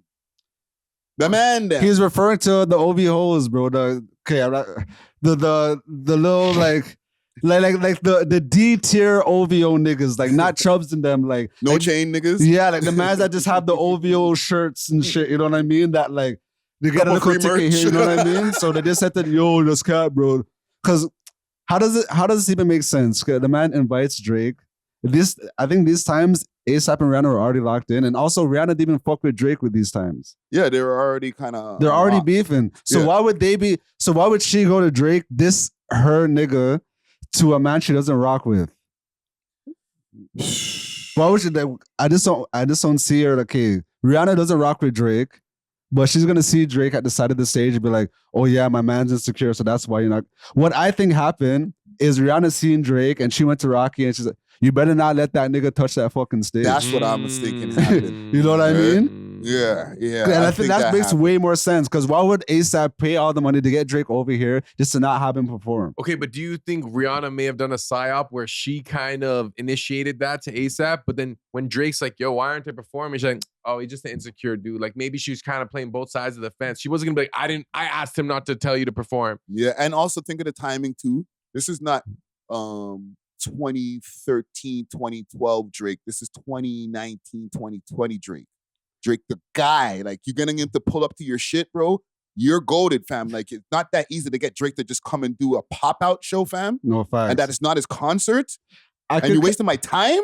I could kind of see that, but I just feel like Rihanna wouldn't even talk to him. Like Rihanna's also, she's almost billionaire status this time, you know what I mean? Yes. So I don't even see her like being even in the same vicinity as anybody she doesn't want to share the same air with, you know what I mean? Like if she's balling up her spliff, she's doing it like with her people. She's not doing it with OVO niggas. I know, but even if her and Drake aren't on the best terms, like they're still, in a sense, working in the same industry. They still have music together. So I'm sure there would be some sort of cordiality when they run into She each doesn't other. even Like, perform- hey, how's it going? Oh, I'm supposed to perform tonight, but for some reason I'm not.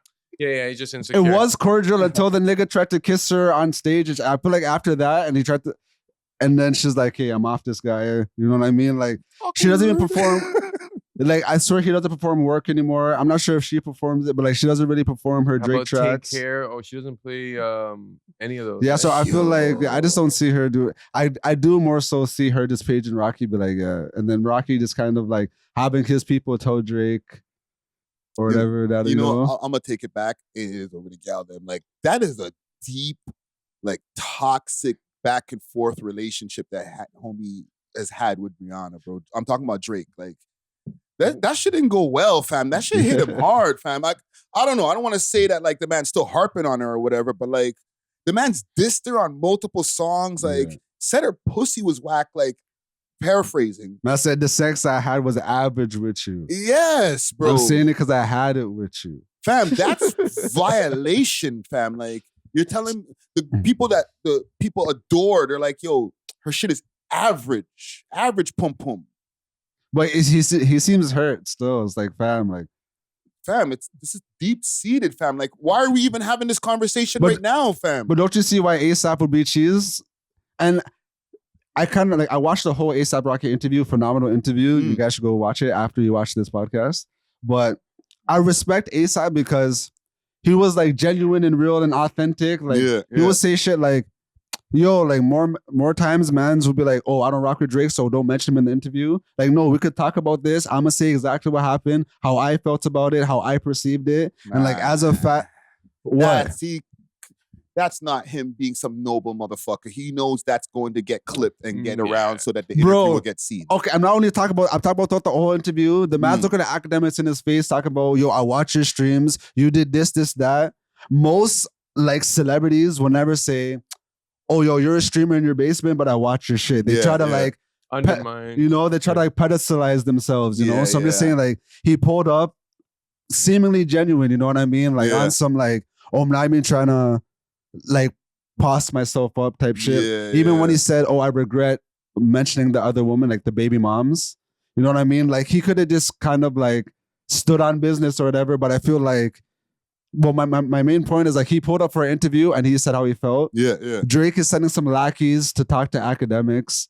You know what I mean? Where like the people just kind of want Drake to do what A$AP Rocky did. Hold on, you gotta be careful. I don't know who spoke to act.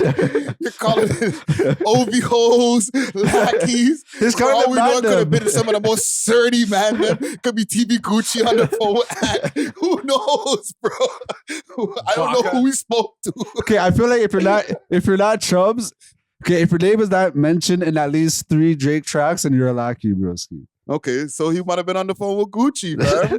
Even in the picture that was over there with Drake at the Yams Day, it's Gucci right behind him. TV Gucci got his back. It's like an old picture of Gucci with the bald head. So you don't think it's possible that A$AP Rocky might have told Drake to pull up to Yams Day and then made sure he didn't perform like on purpose, like to be petty or to like a power move?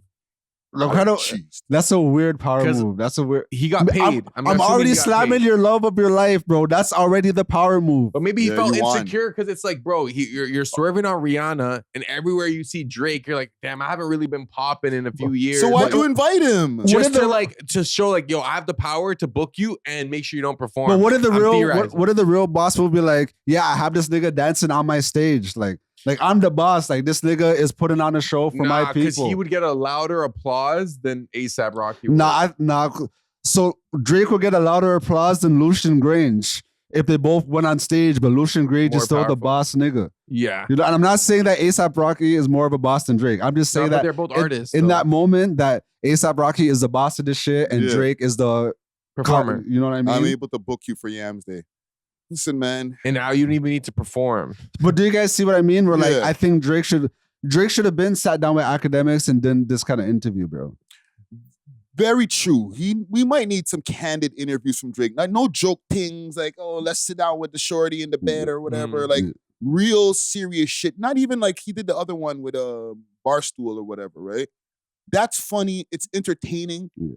We want to hear a candid, like, what's really on your mind, fam? Yeah, like why are you and A$AP Rocky beefing? He's like, I can't lie, this is that. Like that would be really good, but I think he probably wants to protect his privacy with those matters because clearly it's like a thing for him, and like we all could see that they had like a genuine connection, or he really felt a way towards her. So maybe she's the one that got away.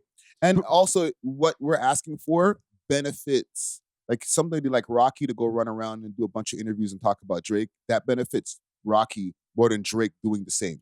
I think it will benefit Drake though, because right now people are painting narratives that are going unchecked, and like it's like random niggas like try to dispel the information. Yeah. And even like when academics even says, "Oh, I have a source." Last time Drake told him something, Drake literally lied to him and lied to you. You know what I mean? So like.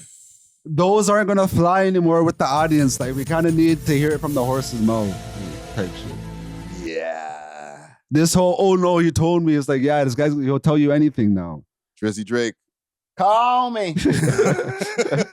We're waiting on that voice note. No, who's man. that guy in the glasses in the corner keeps talking shit? Who the fuck is that guy? But listen, man, salute to all parties involved, A$AP Rocky included. Like I ain't got no problem with him. Even the music that I did hear is not so bad. It did 200K first week. That too. Yeah. Yeah. I just think that, I don't know if it's because Rihanna is just so iconic, but like, it just seems like he's defined by his relationship. No, he's to not, Rihanna. bro. Niggas have to stop doing that, bro. He's doing it to himself. No, he's not. It's like, you know how Logic always mentions that he's half black, half white? He doesn't always mention Rihanna. He always bro. mentions Rihanna. No, he He's always doesn't. being asked about Rihanna. In the interviews, yes. But like when he says in the rap songs, he's just like, my chick. Like, we all know his chick is Rihanna. Like, you're not saying, yo, Rihanna, No, Rihanna. exactly. Like, that would make it super corny. But we know who his chick is talking about. You keep referencing her. Like, Yeah. And And like- when you're saying about bitches and stuff like that, I don't be believing these married rappers when they're like, I get all the bitches. It's like, You have one. And the one you okay, if have. he was married to like a random girl, okay, you're probably cheating. I don't think Rihanna's letting you cheat, bro. No. Like she will, One rumor went out, and then they silenced that quick. Yeah. You guys are not in an open relationship. If anything, Rihanna's cheating and you're staying, brother. Nah, relax. Because ASAP was cemented before the relationship. I rock with ASAP's music. You know what I mean? Because even on Relentless Diaries, like Trezor said that ASAP is a legend, and they try to say that he's not a legend. I think ASAP is a legend. I wouldn't say he's a legend, but he's definitely like an impactful artist. Yeah, I can't give full legend, like maybe B tier legend. He's not top 20 all time. No, definitely not. Okay, but for like our generation, I think he's there. You know, he had a wave. For like music, fashion, everything. Like I think the amalgamation of everything. You know what I mean? Yeah. Excluding Rihanna, and then when Rihanna's just like the cherry on top, that makes him like GOAT. Yeah, when you look back in history books, he will be looked at as a legend, not a cancer. But is it his music that's legendary, or it's him as like, I guess, a cultural icon? No, like the whole package, like everything that he's done, because like he could just have stuck in music, but like he's definitely a fashion or cultural icon. Like and he had the ASAP Yeah. mob and stuff. Yeah, so yeah, he's legends. yeah, I'll give him all legend parties status. involved, man. I wanted to ask you guys about Ryan Weddings and the arrest that happened with Ryan Weddings. Okay, obviously, like Ryan Wedding, my bad. He's been arrested after being public enemy number one. Okay, now they got new post. Can you pull this up for me right over here, Jake? Have you guys been seeing this page over here? Yeah, this boss man or boss Ryan W page. To the media and my followers, after seeking guaranteed for fair process, I've decided to voluntarily turn myself into the authorities. I thank my wife for tagged his wife. He tagged his wife. Right? They're saying that this account might be fake for being a driving force. And John, I don't know who this is, who will be in charge of my legacy. Damn. Thank you for this for your message this week. So yeah, this is supposed to be a message from his page, but I don't know if this is his real page. Yeah, I don't think so either. But he actually did turn himself in though. He right? did turn himself in. When they first did the report, thank you, Jake. When they first did the report, Cash Patel and all them ran up on the stage or ran up there on the airport there, and they were like, "Yeah, we apprehended him." And Yeah, they're going on like they did some big. Yes. Like they're going like they did their big one. Like, oh yeah, kind of like when Barack caught Osama. Yeah. Oh yeah, we infiltrated their base and then. No, he was at the embassy waiting for them. Like he turned himself in. What are you guys' thoughts on this? Because we've covered this. His lawyer's on the loose, or his lawyer got released. But now they got him. Why do you think he turned himself in? There definitely has to be a strategy behind it. Like when I first seen this, I just thought of Breaking Bad when Walter was like in isolation, and because I like, you know how basically in the show you could like pay to like kind of get yourself like out the system or whatever, but he put him in like some cabin in the middle of nowhere. So I'm thinking it could be a situation like that where he was just tired of being on the run and just like, okay, let me turn myself in. Or maybe he was able to talk to his lawyer and they have a good strategy where he might have a shot at a certain, I don't know. He might touch road. But there has to be a strategy. I don't think he just turned himself in willy-nilly. There's one theory floating around before you go, Zara. There's one theory also floating around saying that the cartel, because he was like heavily involved with the Sinaloa cartel, right? He made it too hot. And they told him, you need to be out of here or we're going to kill you. That's one thing that I've seen. I can see that. Yeah, I can see that too. Yeah, maybe he was painted as a scapegoat, but I kind of agree with Natural. I think perhaps the lawyer and the prosecutors came to an agreement where like, okay, if he does turn himself in and, we go through the due process, at most he'll do this year. Like, maybe he was kind of thinking long-term, because how long are you going to live your life on the run? Even if you have all the money in the world, that freedom that's kind of taken away from you because you have to remain anonymous is kind of priceless, Like, who cares if you have all these millions of dollars worth of cars, you can't even drive it anywhere because you're the most wanted man in the world. Remember I was watching an El Chapo, like a YouTube essay, and then after he escaped through the tunnel for the second time, he just had to keep going from safe house to safe house because they were trying to get him, you know what I mean? So it's like, what kind of a life are you living where okay, you just have to go to this little cabin to this little safe house. You can't really go see your girl, then you can't go see your family. Yeah. You have to have like 2 contact. It's crazy, you know? And who's to say that like Ryan Wedding, I'm not going to say he's going to cooperate with law enforcement, but that is a possibility because he probably knows a lot of connects. He knows all the plugs. So who's to say he's like, you know what? I'm ready to talk. That's what a lot of people were saying in the comments too on the last video I posted, because people were like, oh, yeah, he's going to talk. But then some people were like, you don't know what you're talking about, man. The cartel's on his ass. Da, da, da. So some people, there's all things we're saying. It's just theories, because that's all everybody has, fam. Like, these guys had him as public enemy number 1, fam. And now they got him.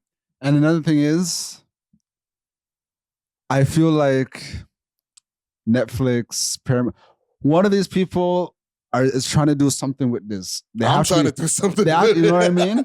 So maybe another reason could be like, okay, let me just go start taking care of the process. So now I can actually legally talk to certain people, you know? Solidify his legacy as one of the greatest. And like actually drug sign a traffickers deal. ever. You know, because you probably can't sign a deal if you're on the run. Because now whoever, like whichever producers is now an accomplice, you know? But, yeah, and you can't benefit off of your crime when you get convicted of certain shit. So like you can't even like benefit off the book and stuff like that. Yeah. You know Yeah. what I'm saying? What I find interesting, and it's not just in the case of Ryan Wedding, but any sort of big time drug dealer, is the overwhelming amount of support and love that these guys get, you know, obvious. And like, it's a glorified, I guess, career, you know, but it's like, everything is like, yo, this guy's a guy, he's 30. And especially because he's Canadian, I feel like I've been seeing more of that sentiment where like, we're proud. You don't see too many people being like, no, this guy's responsible for creating the fentanyl crisis or whatever. Yeah. Because one of the arguments I see for drug dealers when it comes to other crimes is like, okay, like if I'm a stick-up kid, you know what I mean? Like, okay, the participants of that crime, like they're not willing participants, you know? Like they didn't ask to get robbed. Yeah. But some could argue that people are coming to the drug dealer and they're asking for the drug. So they're both like willing participants in this crime, rather than like, oh, if I do fraud on someone, like they didn't ask to get their bank account stolen. The sentiment or the saying is they're going to get it somewhere. I know, exactly. If I don't sell it to them, they're going to get it somewhere. Exactly. Yeah, you could argue it's a bit more ethical than other forms of crime, but that's I'm not saying it's good. I'm not saying it's good. No, but that's assuming that there's also not violence that accompanies the drug game. You know what I'm saying? Like, it's not all just like customer and provider or dealer, that's you true, know, like that's you're true. dealing with other cartels, you're dealing with territory, Yeah. you're dealing with, you know, people trying to rob you, whatever. I made it sound like roses and daisies. Like, No, but when you said it like that, I'm like, yo, it's the best job ever. But some of the violence comes from the prohibition of the stuff. Yeah, that's true. Right? So like, okay, weed is legal. I know there's still violence going around with people who are got their grow yards and stuff like that. There's always going to be some kind of violence because there's going to be an underworld. But the more they legalize stuff, then the stakes get lower for certain things. You know what I'm saying? Yeah, but then you're going to have less dealers, individual dealers, because now the government is going to eventually be the dealer. So then they don't have to, then now the dealers don't have to fight with each other over territory, because guess what? Product's not available anymore because we sell it now. Or The like government. we all get it from the same person anyways, whereas other people, they're like, the moment you have that much, like other people are going to try to rob you, and then you're going to have to resort to violent means. Or they're going to resort to violent means. The only reason I talk about prohibition in any way, because we're talking about, you know, the export of Fenty and freaking Yayo and all that type of stuff. But at one point in time, alcohol was an export. Canada was one of the biggest exporters of weed, and it was so taboo. And then every weed dealer is some kind of demon for selling weed to your community. Now it's legal. Wasn't there a prohibition on alcohol as well? Way back in the days, right? So at one point they were trying to tell people that you are not allowed to drink alcohol, and now it's in every store around, bro. Man, you have to have the speakeasies and stuff, the low-key bars and shit. So the ethical part of the drug dealing, right? And this is coming from a former drug dealer, so take it with a grain of salt. The ethical part is based on whatever the government deems illegal or legal. Because there are some people that use mushrooms for like psychedelic purposes, or for even physical healing purposes and stuff, like or even like PTSD. Psychedelics help with that or whatever. Yeah. So like drug use doesn't have to mean like, oh, crackhead, cokehead. You know what I mean? But fentanyl. No, I'm not saying that. But even though fentanyl is used in medicinal practices, like Look at Calipicular or whatever his name is. Clavicular? Yeah. Okay, now he's using that for some next shit. But he's using it not just to get high. No, I'm not that's true. excusing it. No, but that's He's using it to look smacks and stay low body fat. What are them niggas? Right, sorry, I didn't mean to interrupt. What were you saying? Fentanyl's not always bad. Oh yeah, they use it medicinally, like 0.001% sometimes to like, to do whatever. I'm not a doctor, you know what I mean? But they also use it to step on other drugs and end up killing people. So like, I think it depends who's administering it, and it's kind of like when it's unregulated, you don't know what the intention. That's what it is, because like people use hammers to like build beautiful houses, but people have used hammers to slaughter motherfuckers. You know? So that's a fair point. So I'm not trying to say that Ryan Weddings, allegedly or whatever, isn't a criminal, because there's bodies involved in this case. It's not just he had a bunch of drugs that he was exporting out of the country or whatever. Like with that came bodies, right? So obviously, like, he can't be a complete hero. But the reason I think a lot of people from the streets here might be considering him a hero, besides like whatever, it's cool he's Canadian, because he might be affecting their bottom line, fam. In some kind of way, even if it might be directly. You never know who this guy might be chatting to over here in the scene. Yeah. And then on a trickle down, like him going away might affect prices. Oh, it might fuck up the market. Yes. On some Casper shit. Really fucking up the market. You know what I'm saying? Like, if he was one of the biggest exporters, the El Chapo of now, like, bro, that's going to leave a little bit of a dent in the drug game. I know there's always somebody to replace shit, but like, bro. He has John Krasinski or whatever he said is going to take over his legacy. All right, hey guys, I'm going to be taking over operations here. Salute to my wife at such and such. Like she did it.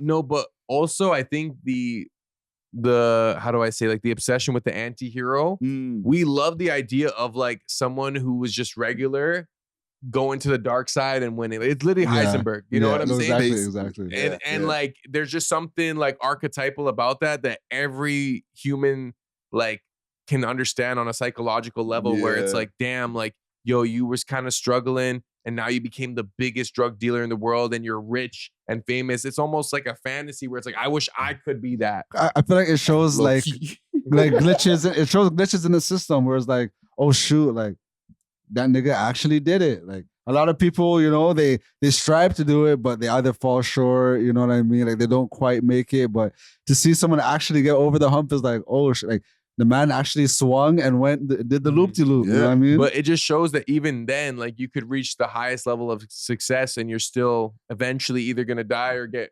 arrested in a way. You know what I'm saying? It all leads to the same place.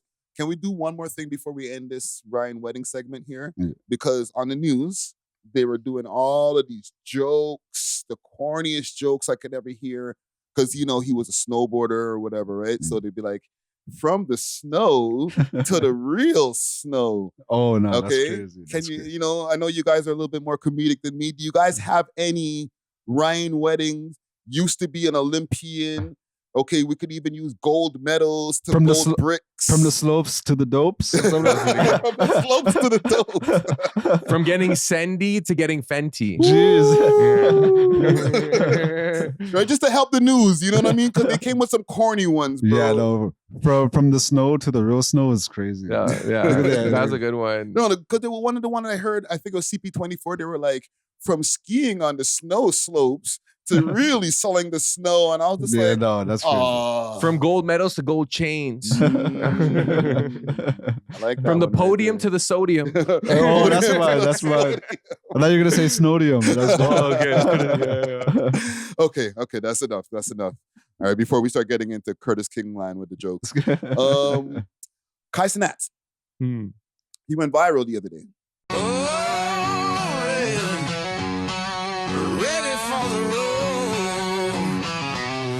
Roll Ready Detailing, now open 7 days a week from 8 to 5 p.m. 750 Oakdale Road, Unit 66, specializing in ceramic coating perpetual with warranty, PPF, tints, wraps, vinyl wraps, and hand car washes. Remember, we clean anything on wheels. Roll ready, ready for the road. I don't know if you guys caught that. because he's changed. He's done his arc now. Yeah. He's completed his. He's been fashion guy. all over my timeline. So Yeah, did you see some of the stuff of him cutting? Like he was cutting a purse the other day, or like a side bag. yeah, he had the journal at the fashion, and the man just scribbled a whole bunch of bullshit in there. Yeah, like- so he's dialed into the fashion world. yeah, I don't know. I think he's putting. I think he's like putting on an act. Not putting on an act, but like what's that word? Performative? Yeah, I think it's performative. Still. So he went viral because with all of that performativeness, he went and wore a David style shirt. So I'll pull it up. One take, Jake. But why are they saying it's David style? You want to bring us down back over there? Because look. Is the blood? Blood on the shirt? Yes. But I've seen shirts like that. But that's homies. That was what he was becoming known for, or whatever. Oh, that's what David was rocking? Yes, in one of his music videos. All those think pieces that they do. Thank you, Jake. All those think pieces that he do on David, they're always talking about his obsession with burying people and stuff like that. And they would show him like one music video with him wearing a white shirt with the blood on it. Oh, So, yeah, you're right. fam, like read the room, bro. I'm just waiting for someone in. Okay, let me rephrase this. I'm at the point where I'm expecting. Okay, that even sounds crazy too. Okay, knock on wood. Take off the runway. Like, okay, knock on wood. Pause. But I just hope no one around Kai Cenat passes, because I feel like this is some like Illuminati ritual type shit where like he's in his full Illuminati arc where it's like, okay, he's doing like, oh, am I demonic? Am I tapping into the like. He's on some, oh, I'm depressed shit, like it's really giving darkness, You might have been right about that darkness the other day with the haircut. You could see it in his eyes, bro, and the haircut and the stash.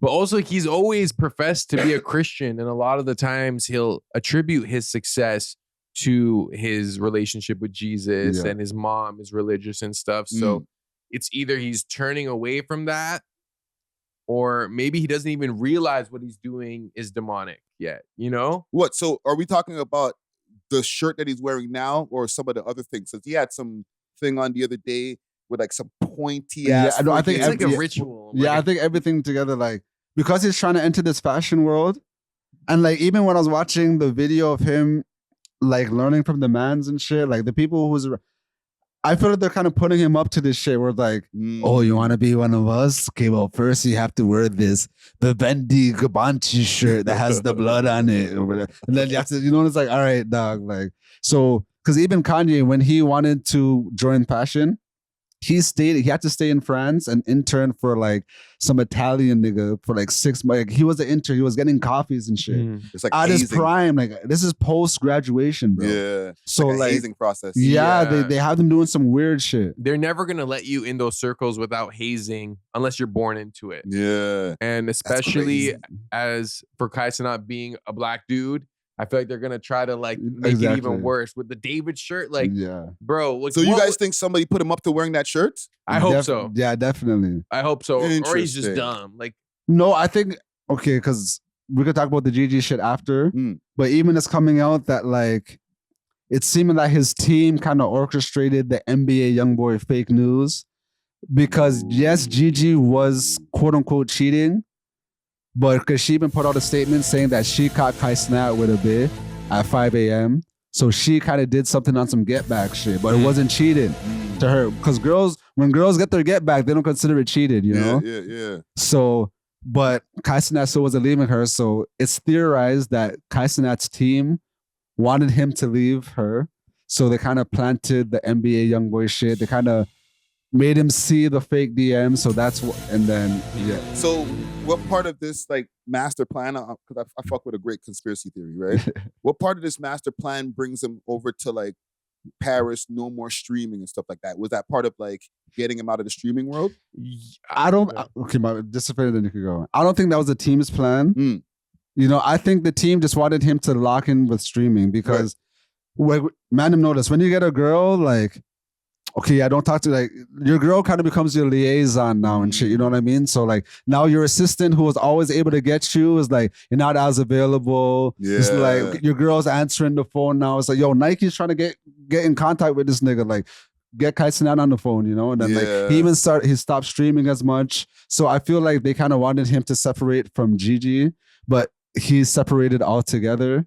So now they're trying to like I don't know. They're in shambles over there. Yeah. The Kai Cenat world, like if you go on YouTube, there's a lot of videos on Kai Cenat or his crew around him and all that. And like, I don't see Kai Cenat streaming anytime soon, bro. I think his influence grew so strong that they had to employ some sort of handlership, you know, like and because he's worked too much. He has so much influence too, you know. So I guess maybe this is their way of controlling him, like not a conservatorship, but like similar, where it's like, we're going to make sure you're in these places. And you're right, having a girlfriend that's like probably a regular girl that isn't your handler is a liability because it's a variable. Yeah, you can't control her. Exactly. So it's like they would rather probably watch his next relationship is going to be some staged relationship with a girl that's like already has a handler, already with the shit. Like a Bianca Sensori type. Yeah, exactly. And the thing is, like, when I was listening to him read, like, I don't know this thing, but I'm just like, niggas must be able to finesse him so easily because he didn't seem to be like too book smart or whatever. So when Nike's presenting him a contract, when like whoever's presenting him contracts, like, I don't think he's going through it himself. And then if he has someone going through it for him, like, they could kind of finesse him like, oh, this jargon means this when really it means something else. Or like, oh, this jargon means you're going to get 100% when in turn the manager is getting 100%. Or like, it could be a lot of shit where the team is controlling everything, you know? Like, but it's also like, I feel like they were kind of grooming him for this position because they were sending LeBron James. They were sending Benny Blanco. They were sending like these major celebrity figures. Kim Kardashian. Bro, like the people who like they're definitely part of the elite or at least like the underground Masonic elite that the they cabal have. People, bro. And it was like we kind of thought it was organic because like, oh yeah, they're gonna get views on Kai Cenat. But you thought that was organic? I didn't think it was. I thought it was like, yo, Kai Cenat became so undeniable that like they had to pull up on a stream. I didn't really think it was staged from like an Illuminati perspective. No, because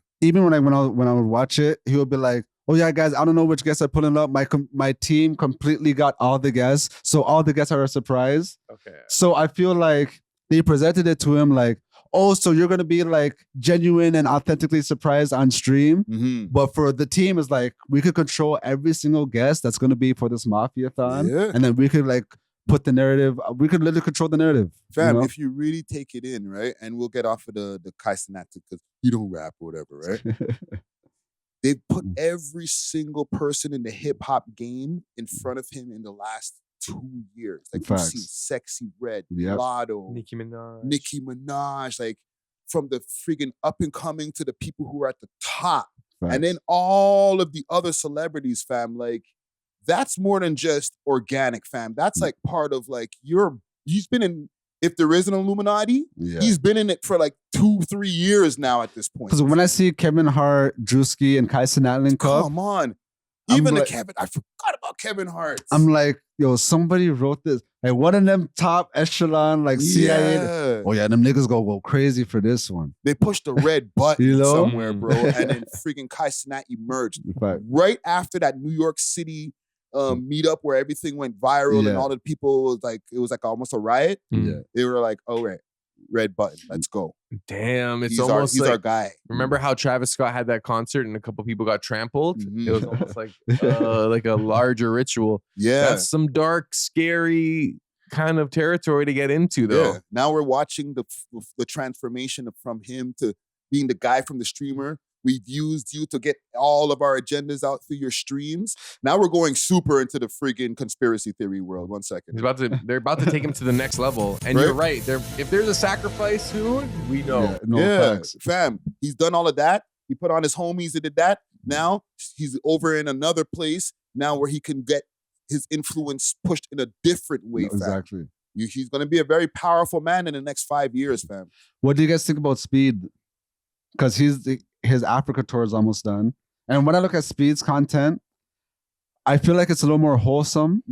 You know what I mean? Because like he's toured, like he toured Europe, he toured I think South America, and I know he's touring Africa. Yeah. And like just to see him interact with like the local people and stuff, it doesn't seem like, oh, we're gonna put this fake celebrity in this fake scenario and then everything's fake. It seems like genuine interactions with the genuine people. You know? Yeah. That's where they got you. Really? Because I feel like Speed is a little harder to control. Like he seems like more of a wild card. Plus, he's much younger. So to me, it seems genuine. Because like, why would the elite want to, in a sense, like humanize Africa after like all the years of trying to make it seem worse? You know what I'm saying? I hear you from that aspect. That's a good point. But like, remember at one point in time, he was radioactive. Yeah, he had that thing where like his dick came out and when he was doing one of the streams. He would like pretend to like give head and like do like double. There was the other one with the girl where it was like, oh, I'm gonna argue. Yeah. What was it? If we were on an island, two people on an island, who would be the last person? And she'd be like, who'd be able to stop me? Yeah, and it was like, who gonna stop me? So he might have had somebody, not maybe a handler, but like a really good publicist, that helped him, like Neon in the past. I can see that, to turn his whole shit around. So it's organic because he's a cool guy, it seems, but there's some kind of work behind the scenes to get him to where he is now. Okay. And what I was last saying, thing I'll say also quick fast, he also has a deal. I don't know if you've seen, like, he has a deal with, I forgot what TV station, where he does sports against real athletes and he competes with them. So he got a real television deal.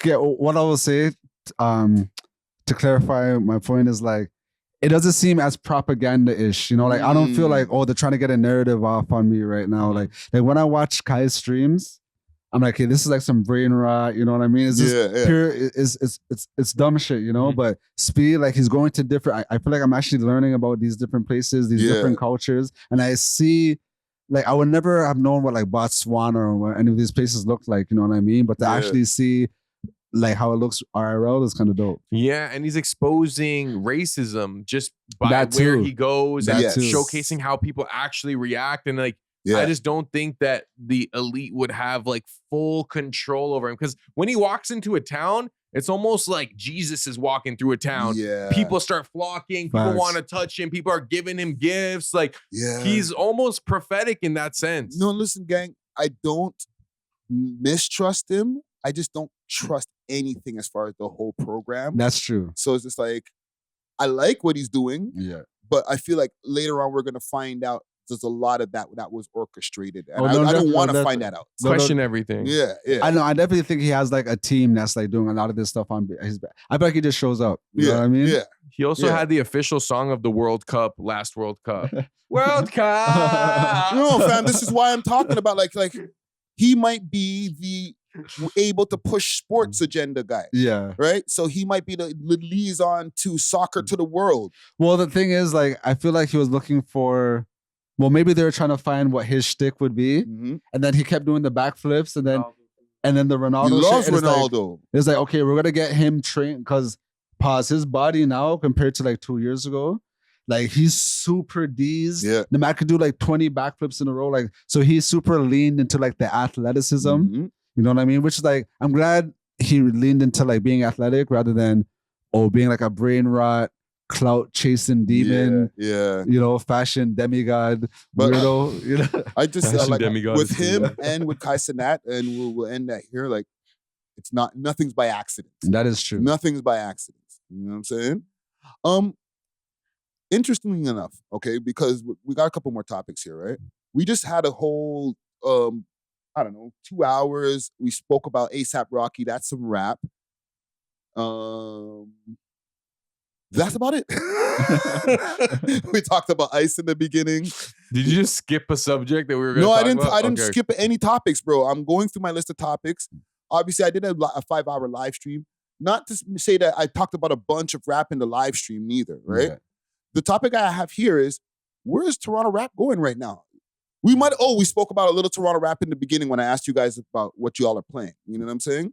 But like, even when I go on a page like, for example, Toronto rappers, one take, Jake, if you could assist me right over here, sir.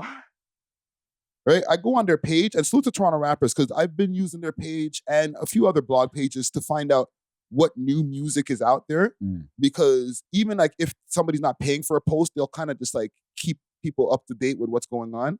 And yes, they do have music posts, right? Who's this gentleman right here? What's his name here? I can't fucking read the K-Trey. K-Trey. Trey Ciano Powell, I think. Right? Hop on the jet on the tarmac, it's ready, won't tell you again. Gelato, I'm at in Japan. If I'm gonna base it, I'm over again. Right? They posted this about a day ago. Wow, revolutionary. 170 likes is crazy. We spinning in Jeeps. I needed a day plug, gave me a week. I could sell it, sending my dope in the streets. Right? Goat Life. They posted that a few days Great ago. message. But like, there's not really a lot of rap posts even on their channel or on their Instagram. Did they post Lil Barette's track? No, I don't see it there.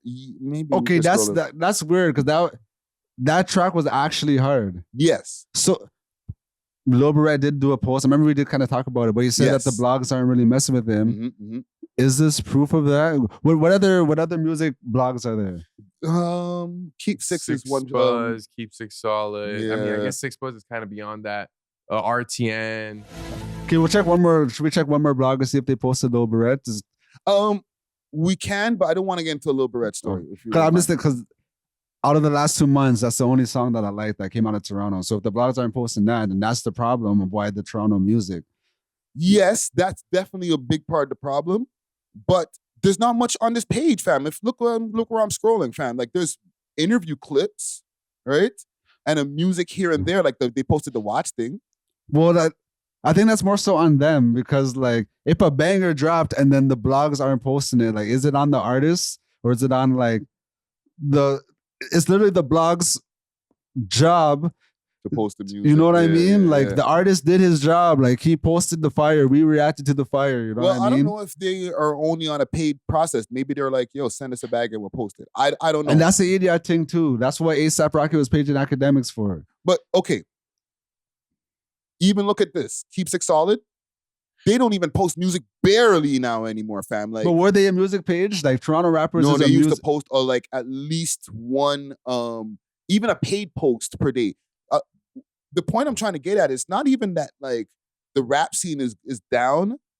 It's down on social media and it's down because like guys are not even doing paid posts like that. Like rappers are just like, our rap scene is completely not non-existent, but it's fucked up, bro. I know you're mentioning Lil Barrette, and salute to Lil Barrette. Definitely a good candidate for somebody who should be in the top of the game. And he is. But who else? You know what I mean? Like, we literally talk about a lot of the same rappers every week who are doing their thing. There are new guys, but like, are they really making noise like that? Well, okay, Sav, obviously. Casper, we would have considered him a new guy though, right? We talk about Casper all the time. But I feel like, he's obviously doing well, and Sav obviously doing but well. I feel like that's what music is. Like music is always going to be like 4 or 5 guys, and then everyone else just kind of falls by the wayside. Not for the when I started this pod, bro. When I started back in 2017, there wasn't 4 or 5 guys. There was like 10, 15, 20, bro. It was a lot. Like all at the same time making noise? At the same time, fam. All on road. Burner Bands, Houdini, Pressa, Killy. Top 5. This sounds like a 5-year span. No. This is all in like 1 year. These guys are all active at the same time. For real. Roni, YG, Roadrunner. All of these guys are all active at the same time. And this is just the street guys. There was Hawaii Mighty was active then. The Tobys, Dylan Ponders, all those guys, all active at the same time. Now, bro. But they're still active. Hawaii Mighty still dropping. Roni's still dropping. It's the relevance. It's the relevance of the Toronto rap scene. It's dead, and I think I won't say dead. No, but it's dead. Dying. No, people don't care, bro. Wow. And this the reason why. No, it's true. Like no one gives a fuck, bro. Like I'm sorry, like, we'll care when we see one of our guys doing well, like a Sav or Casper. The artist got too big for their britches, bro. I don't even want to just blame the artist because I think it's an audience issue because Toronto.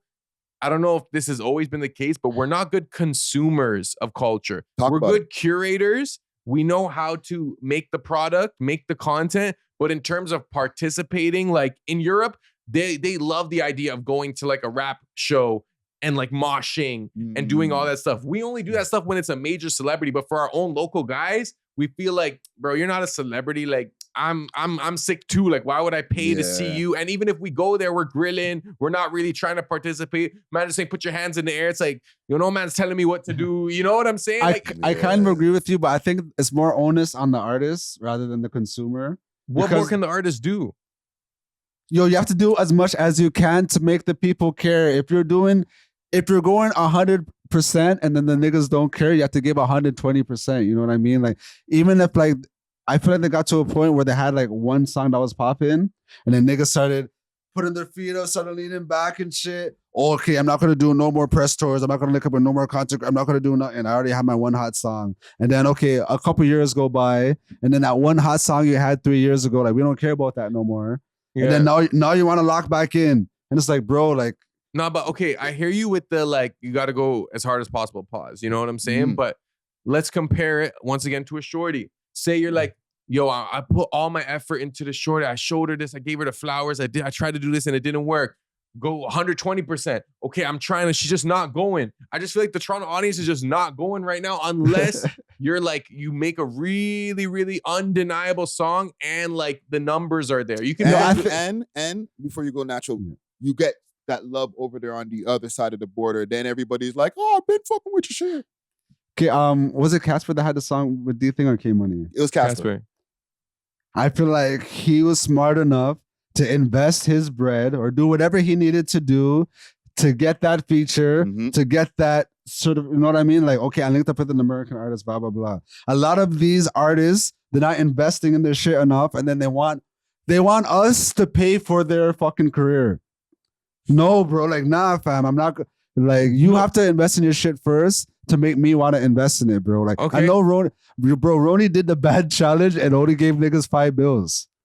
Yes, but Roni also, you know what I mean? Like no, like I rock with Roni, you know what I mean? But like optically, that just looks like that doesn't make sense. Yes, but it's because of the level of where we're at, fam. Like, not that he could only afford to, but like we're not in the level where it's like we can give out 10 bands and it's gonna make sense.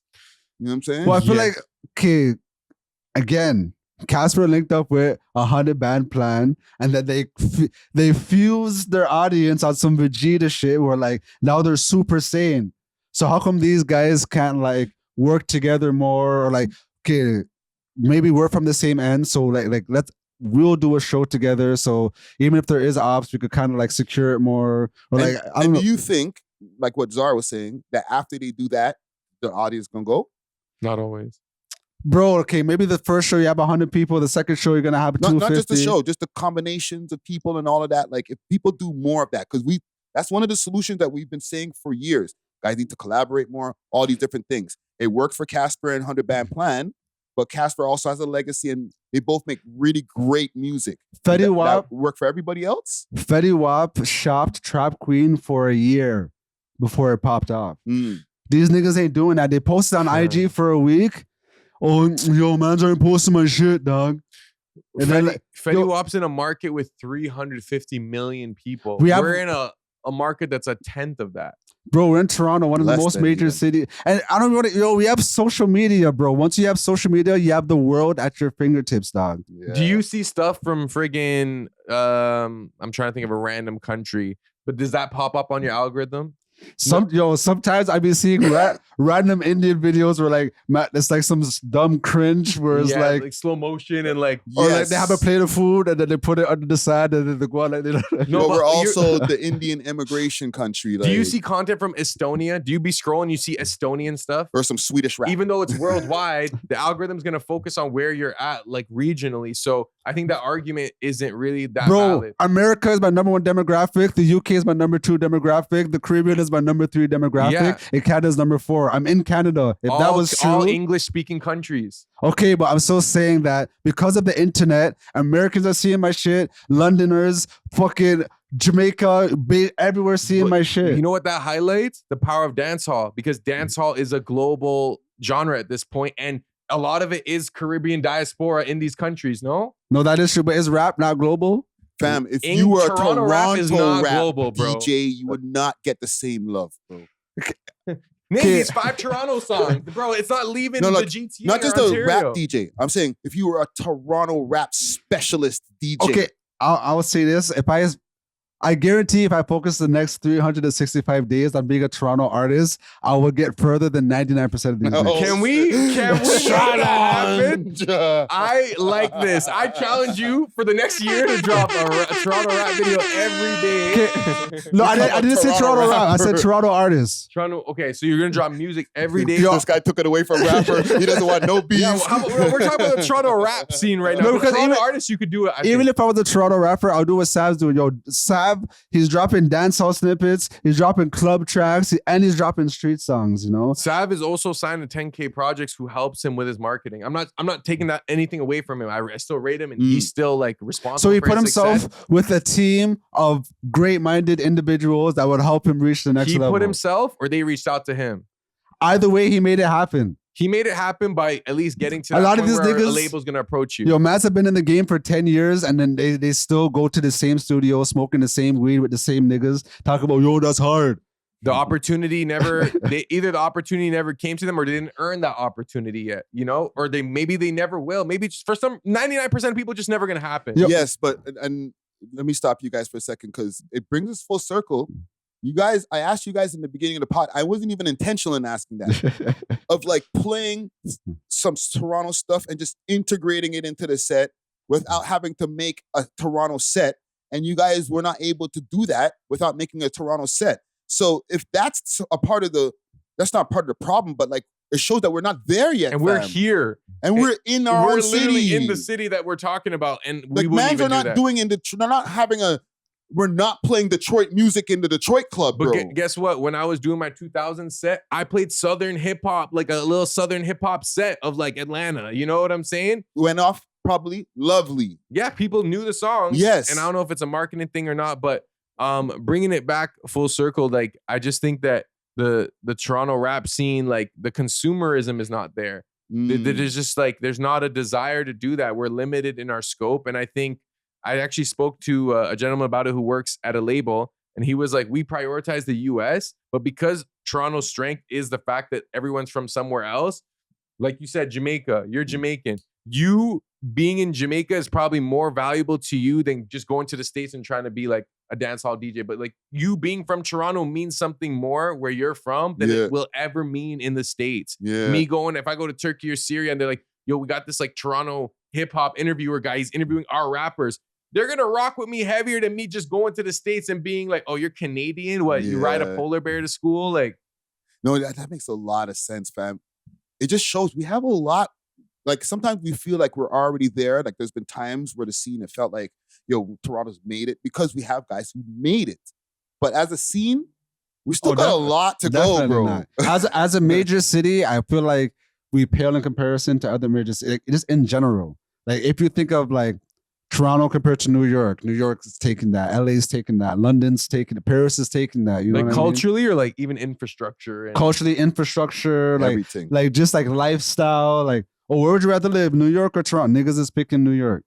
Players are picking New York and shit like that. You know, like they're like, I don't want to go move to Canada. You know what I'm saying? That's a whole other aspect that we don't need to get into about the whole, we're in a whole other country because we're competing our city against their country. Yeah. You know what I'm saying? But even like that's crazy. I feel like people would rather live in London, UK than like live in Toronto when it comes to like culture and like that's arguable. But London is falling too, low key. Like London, I heard is getting bad. Like cost of living, like the same way cost of living here sucks. It sucks there. Like they have a migrant problem. So but at least they have infrastructure there. You know, like as an artist, there's some Toronto artists that like they struggle over here, but when they go over there, like they live in like kings, like some reggae artists and shit. Shout out, bless it. Again, reggae, dancehall, like, bro, the biggest in the city right now as we speak is LTL, fam. Like, a lot of these guys might need to just start switching and just start becoming dancehall artists. We have no problem. We have no problem achieving success in other genres. I think with the rap, it's just it's so street where it's just too niche. Where like if they were making like that Lil Barrett song, it didn't seem like, oh, I have to be a part of the streets to listen to it. I feel like anyone, anywhere could listen to that. Yes, but like I swear the first line he says is I'm dropping my threes. Really? Oh, I don't know what that means. Like to me, it sounds like like a random person would hear it, it just sounds like a swag track, like one of them Uzi type, like Playboy Cardi type songs, you know? But that's the direct diss right It's there. literally a direct, and it's like the first line. So it's like, let's say we're DJing, and there might be mans who are not 3LK there. Yeah. I don't know what the 3L. The 3L, yeah. Like they're gonna be like, oh, so you're dropping your 3LK?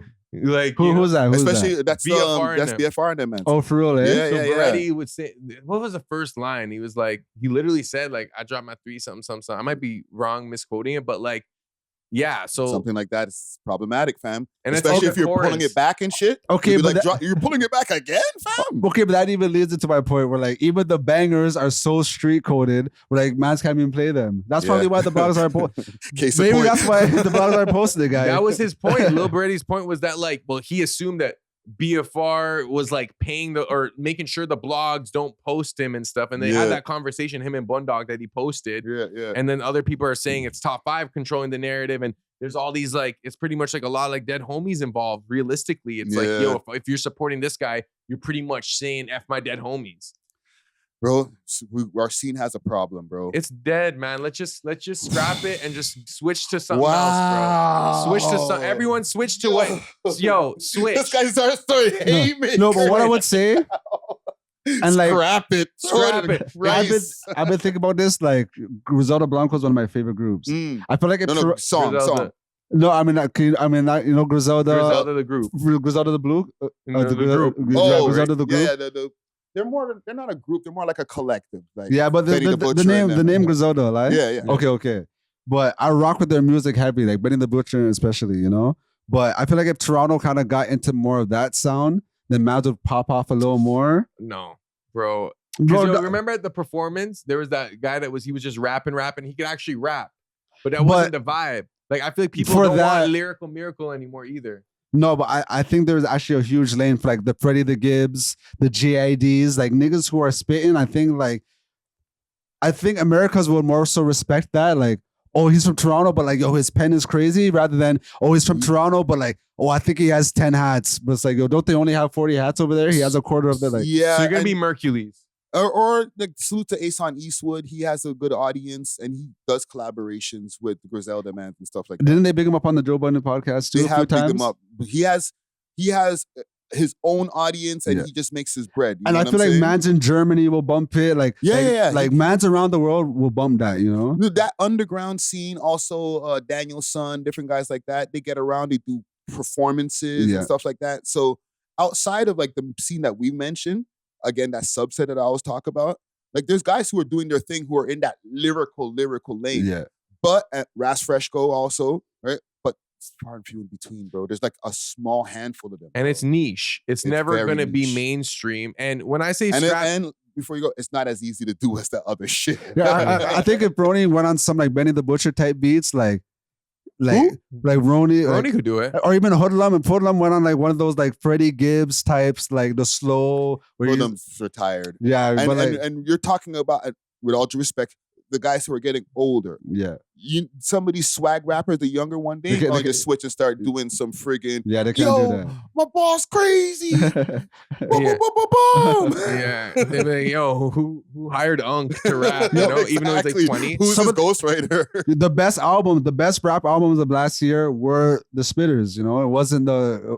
The big three are all rap niggas. Exactly. But they're all also over the age of 35. They're almost 40, all of them. Exactly. So like, and I feel like that, I don't want to say that lyricism comes with age, because there are young lyricists out there who probably don't even like the new stuff. They'd be listening to old stuff. Well, but good like Chance, JID, they dropped last year as well. Mm-hmm. Yeah, and I'll give some salutes to some of the younger like lyricists, like Darren Falana. I had him on the show. Oh yeah. He's a dope lyricist. Another guy, I think his name's pronounced Sire, is SRE. Okay, he did the Blue Jays during the World Series. He did the song for the World Series. Okay, you know what I'm saying? And he's a more, not lyrical smirical, but he's a lyrical guy. You know what I'm saying? O'Shea, everything O'Shea, right? Those guys are lyrical guys, and they're young. I just think we need to, like, when I say like scrap the scene, like we need to rebuild it with like a different foundation, because the drill stuff is just so limited and it's not working. Clearly, it's not. No one cares anymore. People care about LTL. People care about I'm sure there's so many Toronto artists that are actually doing well. Tate McRae, Shawn Mendes, like Yeah. pop, Connor R&B. Price. Even I don't know if Chainsmokers are from Toronto, but like one of these like pop tech house groups are from Toronto. So it's like we're good at music. It's just like the drill stuff, which has become like it has become a global phenomenon because there's like Italian drill, Turkish drill, like there's all these other drills in this, but it's like it's always going to be local, and it's more so like a cultural phenomena, like a Torontology phenomena, than it will be a music phenomena. Yeah, no, good points, man. I got one more thing on the Toronto scene because you said that this shit is dead, but also club culture is dead. I want to take a quick second to give a big shout out to Grabba, some of the hottest grabba in the GTA. You can get grabba shakers as well as hot grabba leaf in different flavors like red herring and red rose. They got delivery within the GTA and they got some really cool apparel for sale. If you want to get your hands on that grabba, make sure to hit them up on their Instagram page, grabba.ca, and let them know that the We Love Hip Hop boys sent you. Big salute to the sponsors. Cheer. Okay. And that conversation of the Toronto club culture, we've had this conversation before, but it's starting to spread. I heard it on the Joe Budden podcast the other day, or I think it might have been Rory or Mal. I forgot who it was. But in New York, they're having that same conversation. Yeah, too. the Joe Budden podcast. It was Joe Budden, right? Yeah. So it's not just a Toronto thing. Club culture is kind of dying everywhere. I have a clip for us, of course. One take, Jake. So this is courtesy of our brothers over there, Extra Gravy. All right, Your boy. Is Charlie B wearing a yarmulke? No. He's just wearing like a. Oh, he's just wearing his hat or something. Yeah. And yes, Charlie B was their guest. That defeats the purpose of the beanie. He's trying to show that he has a little lineup. I know, right? Yeah. And the reason that they got Charlie B is because obviously he's a DJ. He was from back in the days, so he's done a lot of DJing. He's certified. Right? He's certified. So he's been able to see even the transition or the evolution of the club scene. So let's hear what they got to say. Going out culture, outside culture is dying because health culture is so much bigger right now. People are on like such a health kick. That's true. Yeah. And I don't know too. I think what I saw after COVID was a lot of young people going out for the first time. There was no like, we bring you in, you know, your older friend, and they show you how to party. Yeah, no. They were in there stupid, Dressed not in the knowing fire. what they were Dressed in the doing, fire, yeah. drunk after 2 shots, like no practice, nothing. And maybe they embarrassed themselves too much and they were like, you know what? No, thank you. Learning about like a lot of just like vitamins, pills and stuff like that. And so that opened up the NAD, channel yeah. for those Niggas people are- to say, hey, this is actually what you should be putting in your body. But My it opened people's favorite eyes, by yeah. far has been these cartoon AI videos. Oh, those are brilliant. Of the Brilliant. vitamins and Brilliant. Bro, I'm learning so much. But I think too, a big reason why going out culture, outside. So okay, they're saying that it's based off health culture. I think there's a little bit more than that. Wait, I don't. They put a clip about Toronto club culture dying, and they didn't even let the DJ expound. Like, what was the point of the clip? You know what I mean? Like, they just gave their own points, and they just said, "All right, we're good." So bad. I feel like we're going down a dark tunnel. No. I'm just like, I was genuinely curious. I to got see- my sound effects ready. You want to hear what Charlie B had to say? Because you have to guess who's the DJ who is his expertise. Yes. Like, I would want to like know what he thought about it, type shit. You know? But Yeah, I I should have found a better. guess that's all good. It's all good. It's all But good. they did title the clip like No, Toronto literally. club culture is dying. So niggas started talking about vitamins and healthcare and shit. Are you What, crazy? do they have a lost point it, with lost that? it. Like, No. is there any like health, like people getting more into health? They're not smoking cigarettes. They're smoking vape. People are not going to clubs because it's like whatever, bro. You're not going to the clubs because they're not smoking cigarettes anymore. Like, Mads was like, "Oh, I need a cigarette. Let me go to the club." Not No, saying that. well, you know what? At first, yeah, let me go to the club for a bogey. No, I need to get outside. At first, I kind of agreed with her because I do think drinking specifically Mhm. is down with the newer generation. But they're vaping. That's like low key worse than bogeys, Yeah. bro. They're vaping 24/7. They're like addicted to that. Yeah, A lot of them are on like other drugs. I Some of don't- them prescription drugs. Perkies. I don't think they're health conscious. I think they're money conscious. Right now, we're all going through the same economy. Where it's like, Yeah. yo, to buy a crib in Toronto is like $1 million, nigga. Brethren, I bought a pack of eggs the other day, which I think I got a good price. It was like $3.89 for 12 packs, right? Why, when I got back to the crib, I felt like I checked it properly when I Yeah. opened the thing to make sure none of them was broken. No Right? way. Maybe I didn't. One of them was missing. Oh, So man went in and took Yo, one of the... I be doing that sometimes. So I be doing that sometimes. But I was just when I was no facts. It's like, bro, fam, one egg. You've done that before? no fact. Okay, you get one egg, you get like a Mr. Noodles, and then you just walk out. That's breakfast right there. When times is rough, that's nah. bro. You need to be jailed for that, bro. No, but fam, that's what I said as soon as I put it in the fridge. I was like, times are hard, fam. Man took a one egg out because of like, yo, to steal a whole carton of eggs, it's gonna be so big. You know what I mean? But if you go, you take but I'll take 2 eggs. Like, what is crazy? You get 2 eggs, you put it in your pocket. You know what I mean? You gotta walk out super light to make sure you don't. You can't crack that. You're part of just fast at that point, bro. Just the economy is crazy out here, bro. Well, that's why you can't afford eggs. Now I can, but you know what I mean. Back then, no, but fam, you're down bad. Sorry, the prices of things are super high. You're gonna think, okay, am I gonna go buy a pack of bogeys or freaking buy some food and then go to the club and pop a bottle on top of that? Because you can't just go to the club and be like, all right, I'm here. Let me get a 1-2 drink and still be able to leave with a gal, bro. It's like $30 to get in at least, and once you're in, you don't want to be that one guy. Oh, you have nothing in your hand, brother. Oh, why's your mouth so dry, dog? You not a drink? There's okay, you have to go buy a drink. So like, you already spent $50 already. Fam, it's not buying the drink. I used to be able to go to the club, and I was an alcoholic, so I wouldn't just buy one. But if times are rough, you could nurse the one beer. No facts. Or maybe 2, 3 tops.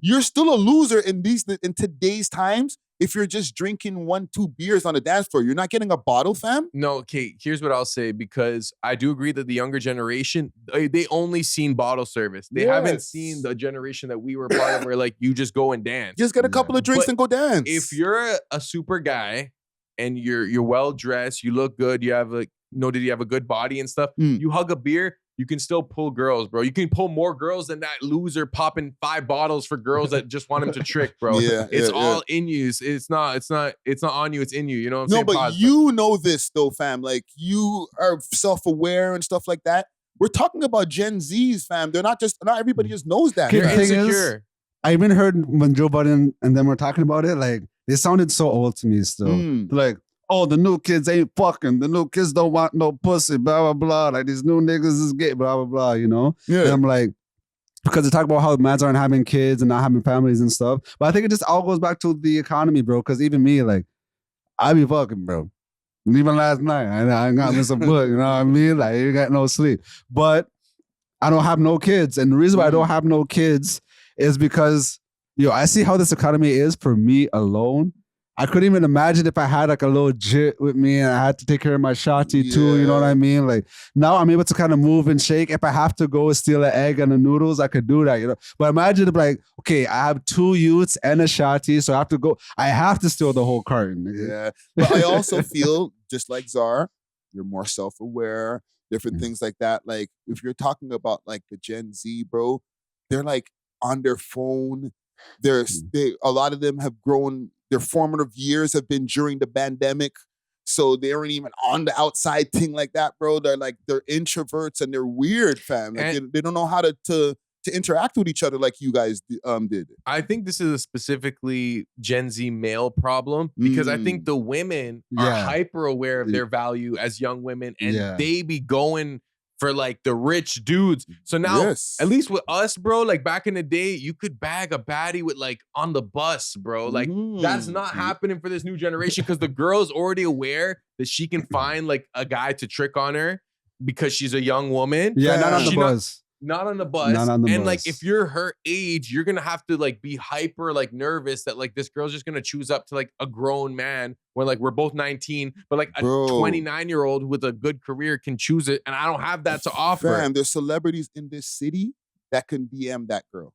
Not even celebrities all over Academics says he specifically only DMs 7s and like max an 8. There we go. Because he knows that they're going, and like once they see that he's they're going. So imagine if like all the 7s in your city is getting flown out by like Neon and like these random streamer incel niggas, as well as the 8s and the 9s and the 10s already. And so you're not only competing with the mans in your city, but you're competing with like these random crypto millionaires. You might be competing with LeBron, bro. So you know what that does, like, and you will be competing with LeBron if you're in Toronto.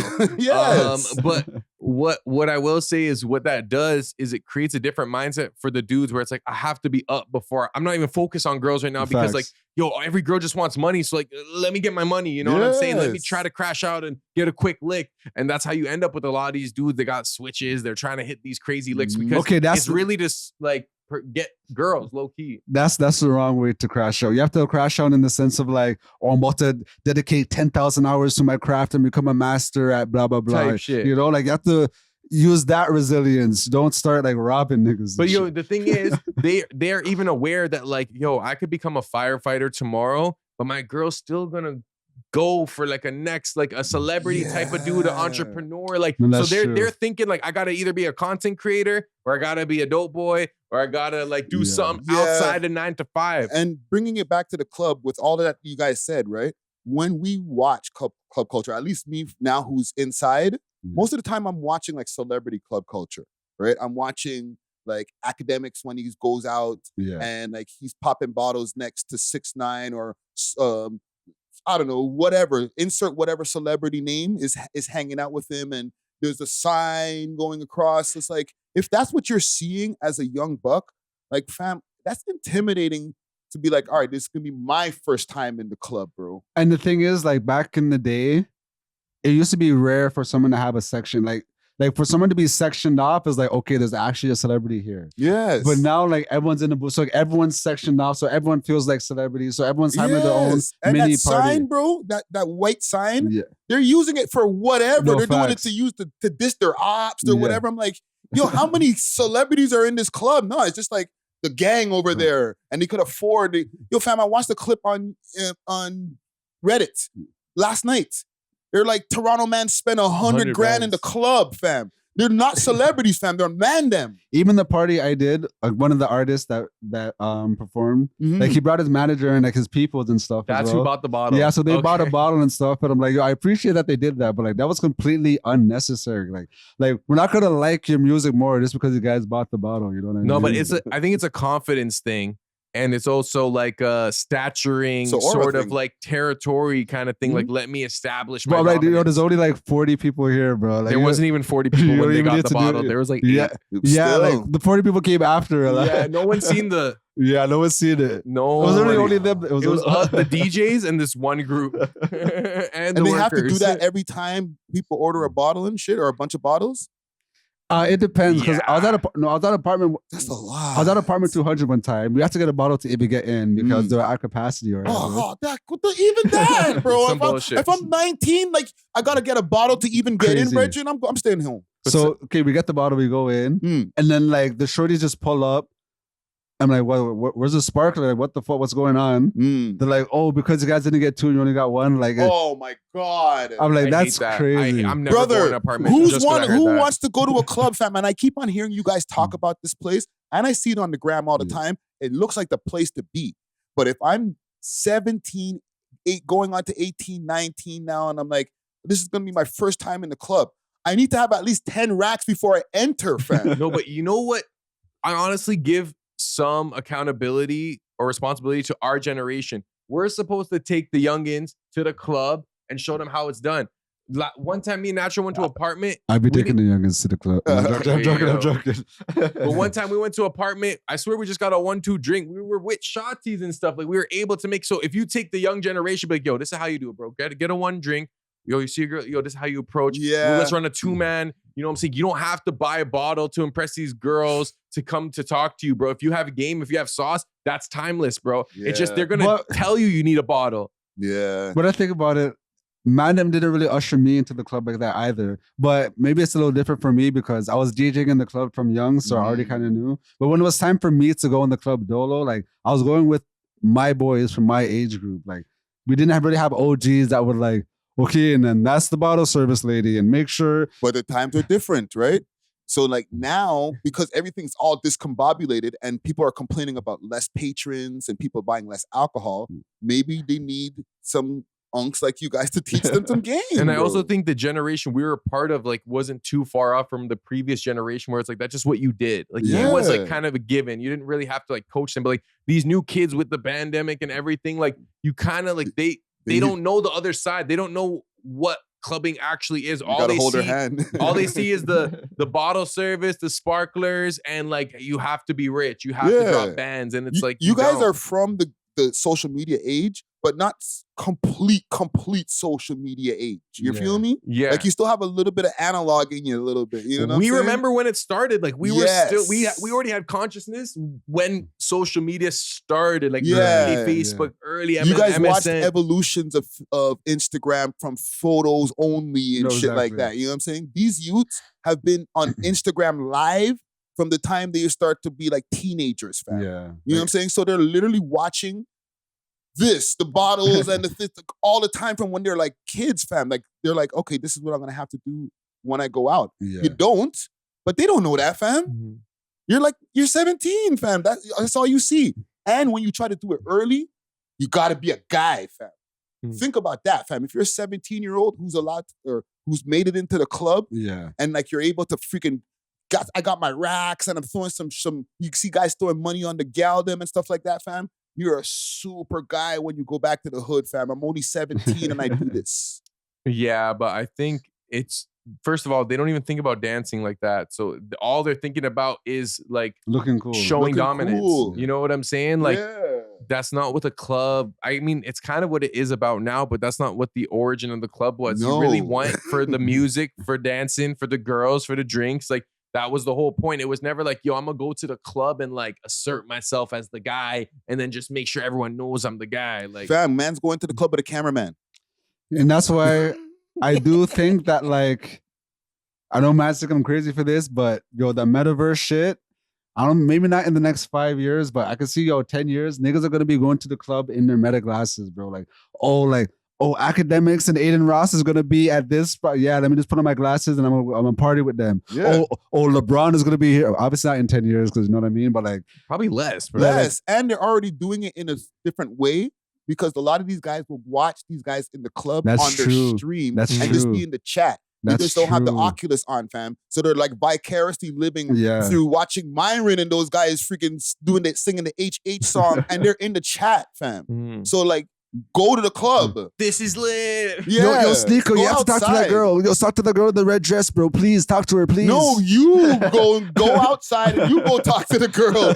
Get off the chat. Yo, Myron, that girl's looking at you, bro. Right? You're putting W's for men who are picking up gal. Like, fam, if that's where we are already, fam, those kids are cooked, fam.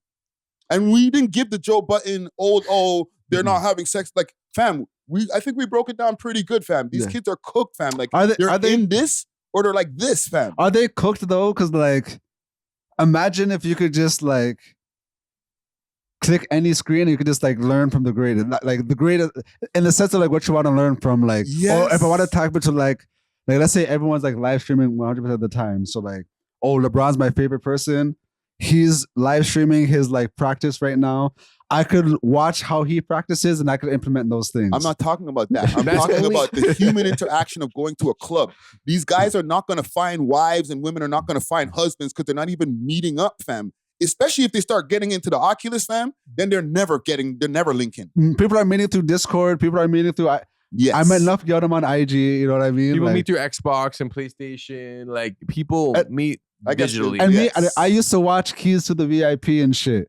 And that, like, well, the first few seasons was giving me bars until they lost the plot. But man, them used to go there and give a game. Then it was, but I'll be like, hey, when I'm at the club, because I remember there's a certain episode where a man's like, yo, even if you don't, whatever, have a drink, just find like an empty beer or whatever, just have something in your hand. Have something in your hand so you don't look crazy. So now, every time I go to the club, I make sure I go and I buy at least one drink so I have something in my hand so I don't just look like awkward. My hands aren't doing nothing. And then now you feel a little more. But you don't think that's common sense? Because like no one ever taught me that. But like even when I'm not drinking alcohol, like I'll get a ginger ale and like pour it into like It's the not, next bro. cup. It's not common sense because there'll be some mans there like with the hunchback and they're just, you know what I mean? Just pre and everything. It's like, yo, my nigga, They like need you guys. You know what I mean? Not hold your hand, but be like, listen, little bro, let me help you out. I think they do need guidance, and it's almost like I feel like our generation's over clubbing because we saw how it became. Like we know what it came from, and now what it is. So it's like, bro, You're asking me to go to a club. You're literally asking me to spend $300 tonight. Like, yo, you want $300 tonight? Or can I just go on easy, link a shorty, maybe order a foods, whatever. Like, if I want a drink, I can grab a drink or ball up, whatever. I didn't even expect you to say 300. I thought you were going to say 3 racks. I mean, 300 is like super low, and I'm thinking that's when you have like a bunch of mans with you, and you guys are all putting 300 together. And then for what, bro? You're not like you're gonna chop a 1-2 girl that are going because they're only talking to you because you got a bottle. Like, so like you already know they got other mans who were trying to pop bottles for them. Like, worse if you drink a little bit too much, then like you just feel like shit the next day. It's like, okay, I spent 3 bills just to feel like shit the next day. Or you drank too much and you even fucked up the play for the shots that you were gonna get because you got too drunk. And now your next day's a write-off. You got to buy some food to make yourself feel better. That's $25 right there. But you know, at my party, you know the DJ that was whining on the microphone? Yeah. Okay, so he lives right near my crib or whatever, right? So I call my Uber home. He's like, bro, you're taking the Uber? Can I forward? I'm like, okay, fine, whatever. He's with his shotty. At this point, his shotty is like, bro, his shotty's gone. Plastered. I gone. think the white shotty, right? Yeah. So I already know where this is going. As soon as we get in the Uber, she's like, oh, does anyone have a napkin? Oh, no. You're going to get hit with that fee, brother. Yo, the Uber's she's about to drive off. I'm like, yo, Nick, don't go anywhere, Nick. Don't go anywhere. I'm like, yo, open that door. She opens the door. Then she starts like dry heaving. I'm like, yo, get out the whip. Get out the whip right now. She's trying to like puke. You know those ones where you hold the door open and you puke?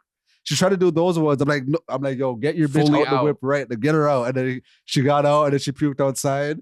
But I'm just like thinking about the fee that the Uber was gonna. I'm like, nah, I'm not having that. Cleaning fee is like, I'm not having that, bro. hectic. And it's not even my thing. That's not even my pum pum. Nah. You got a Gucci Mane and throw out the whip, No bro. facts, bro.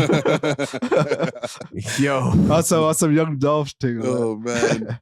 But listen, man, salute to all the Gen Zs out there. Okay, if you guys need any help, at DJ Czar on Instagram, or at DJ Czar TV on Instagram, and at natural.wave or DJ natural.wave on Instagram. You know what? They'll help you. We'll do a seminar. Like, we should actually do an outing. Like, if we can get 8 youngins. Put a paywall on it, please, guys. Please. You know what? I might do the first one for free just for the love of the game. And if it becomes free. Like, yo, we'll show you how to go to the club, how to not spend an arm and a leg, how to chop shotties at a club. You know what I'm saying? If you want to request a song, we'll show you the cool way to request a song, how to interact with the DJs, how to interact with the bartenders. Yeah. Yo, if we can get 8 kids born after what, 2002? 2000. 2000? Okay, we'll do it. Wait, We'll them go niggas club is hopping. 25 now. Yeah, no, that's they have what I'm to saying. be, I feel like that's too much. They That's have to crazy. be 19 going on 20. Okay, so You gotta like, be born after like 03, 2005, 04, 05. That's crazy. 2004. You were born in 2004. Actually, don't even talk to me. You're too young. No, but fam, these are the 2005? people that are not going out.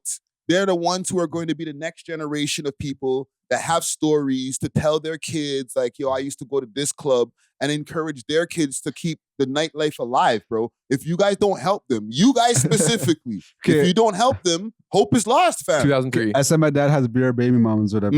I have a lot of siblings, ranging in ages. You know, some of my siblings is like in their 30s, some of my siblings is like 10. You know what I mean? So still working. That's a good range right there. Shout out your pops. So the younger ones, I can agree that like they are a little weird in the way they move. Like them 3 COVID years that they spent inside. Like I don't know what they did, just like inside the room. Like, it did kind of fuck up the development. Yeah. Because the way how they move, like they're all either awkward or weird or like antisocial. Like there's something that's happening there. You know? Emo. Facts. You know what I'm saying? It's the social cues. I just think, you know how they have the Gen Z stare? And, Yeah. like their mannerisms are different. Crazy. That Gen Z stare. I see videos on that where the guy's like yelling at them and they're like, I'm like, bro. Oh, I be doing the Gen Z stare. So, yo, my pops used to get cheap. I was like, yo, you're talking. I'm listening to you, bro. But like, they want you to be like emoting and like reacting to everything you say and shit. That stare's crazy. Sorry. No. Even sometimes when you guys are potted, I be doing it. So, but I'm just waiting until, you know, like I'm listening attentively. You know? I think I got to change the title to the Gen Z stare, bro. And those videos would be the most hilarious, bro. Especially the way that the boomer, they don't be boomers, they be Gen X's that be spazzing out like people like my age. They be going crazy on them. But it does feel like, you know, Charlie Brown, though. Wow, wow, wow. Wow, wow, wow, wow, wow, wow. They're just there in the Apple store and they're just like, it's like, yo, I'm trying to help you. It's like, damn, bro. man. I want to like drape them up on the No, screen. Help the man, bro. He's yelling. My old ass. You drape them up, they're not even reacting. Oh man. Okay, let's wrap it up for the day here. Let me finish writing this title here. The Gen Z Stairs. I gotta rip a pit. Oh Jeez. man, fam, we like 2 hours and 45 minutes, man. The snowstorm one, bro. Holy, this was an almost 3-hour episode. Yeah. We went crazy. We almost did the Joe Button shit. Bro. We Thanks love for hip watching. hop. If you enjoyed this video, please make sure to check out these other videos on the screen and make sure to like and subscribe. We love hip hop.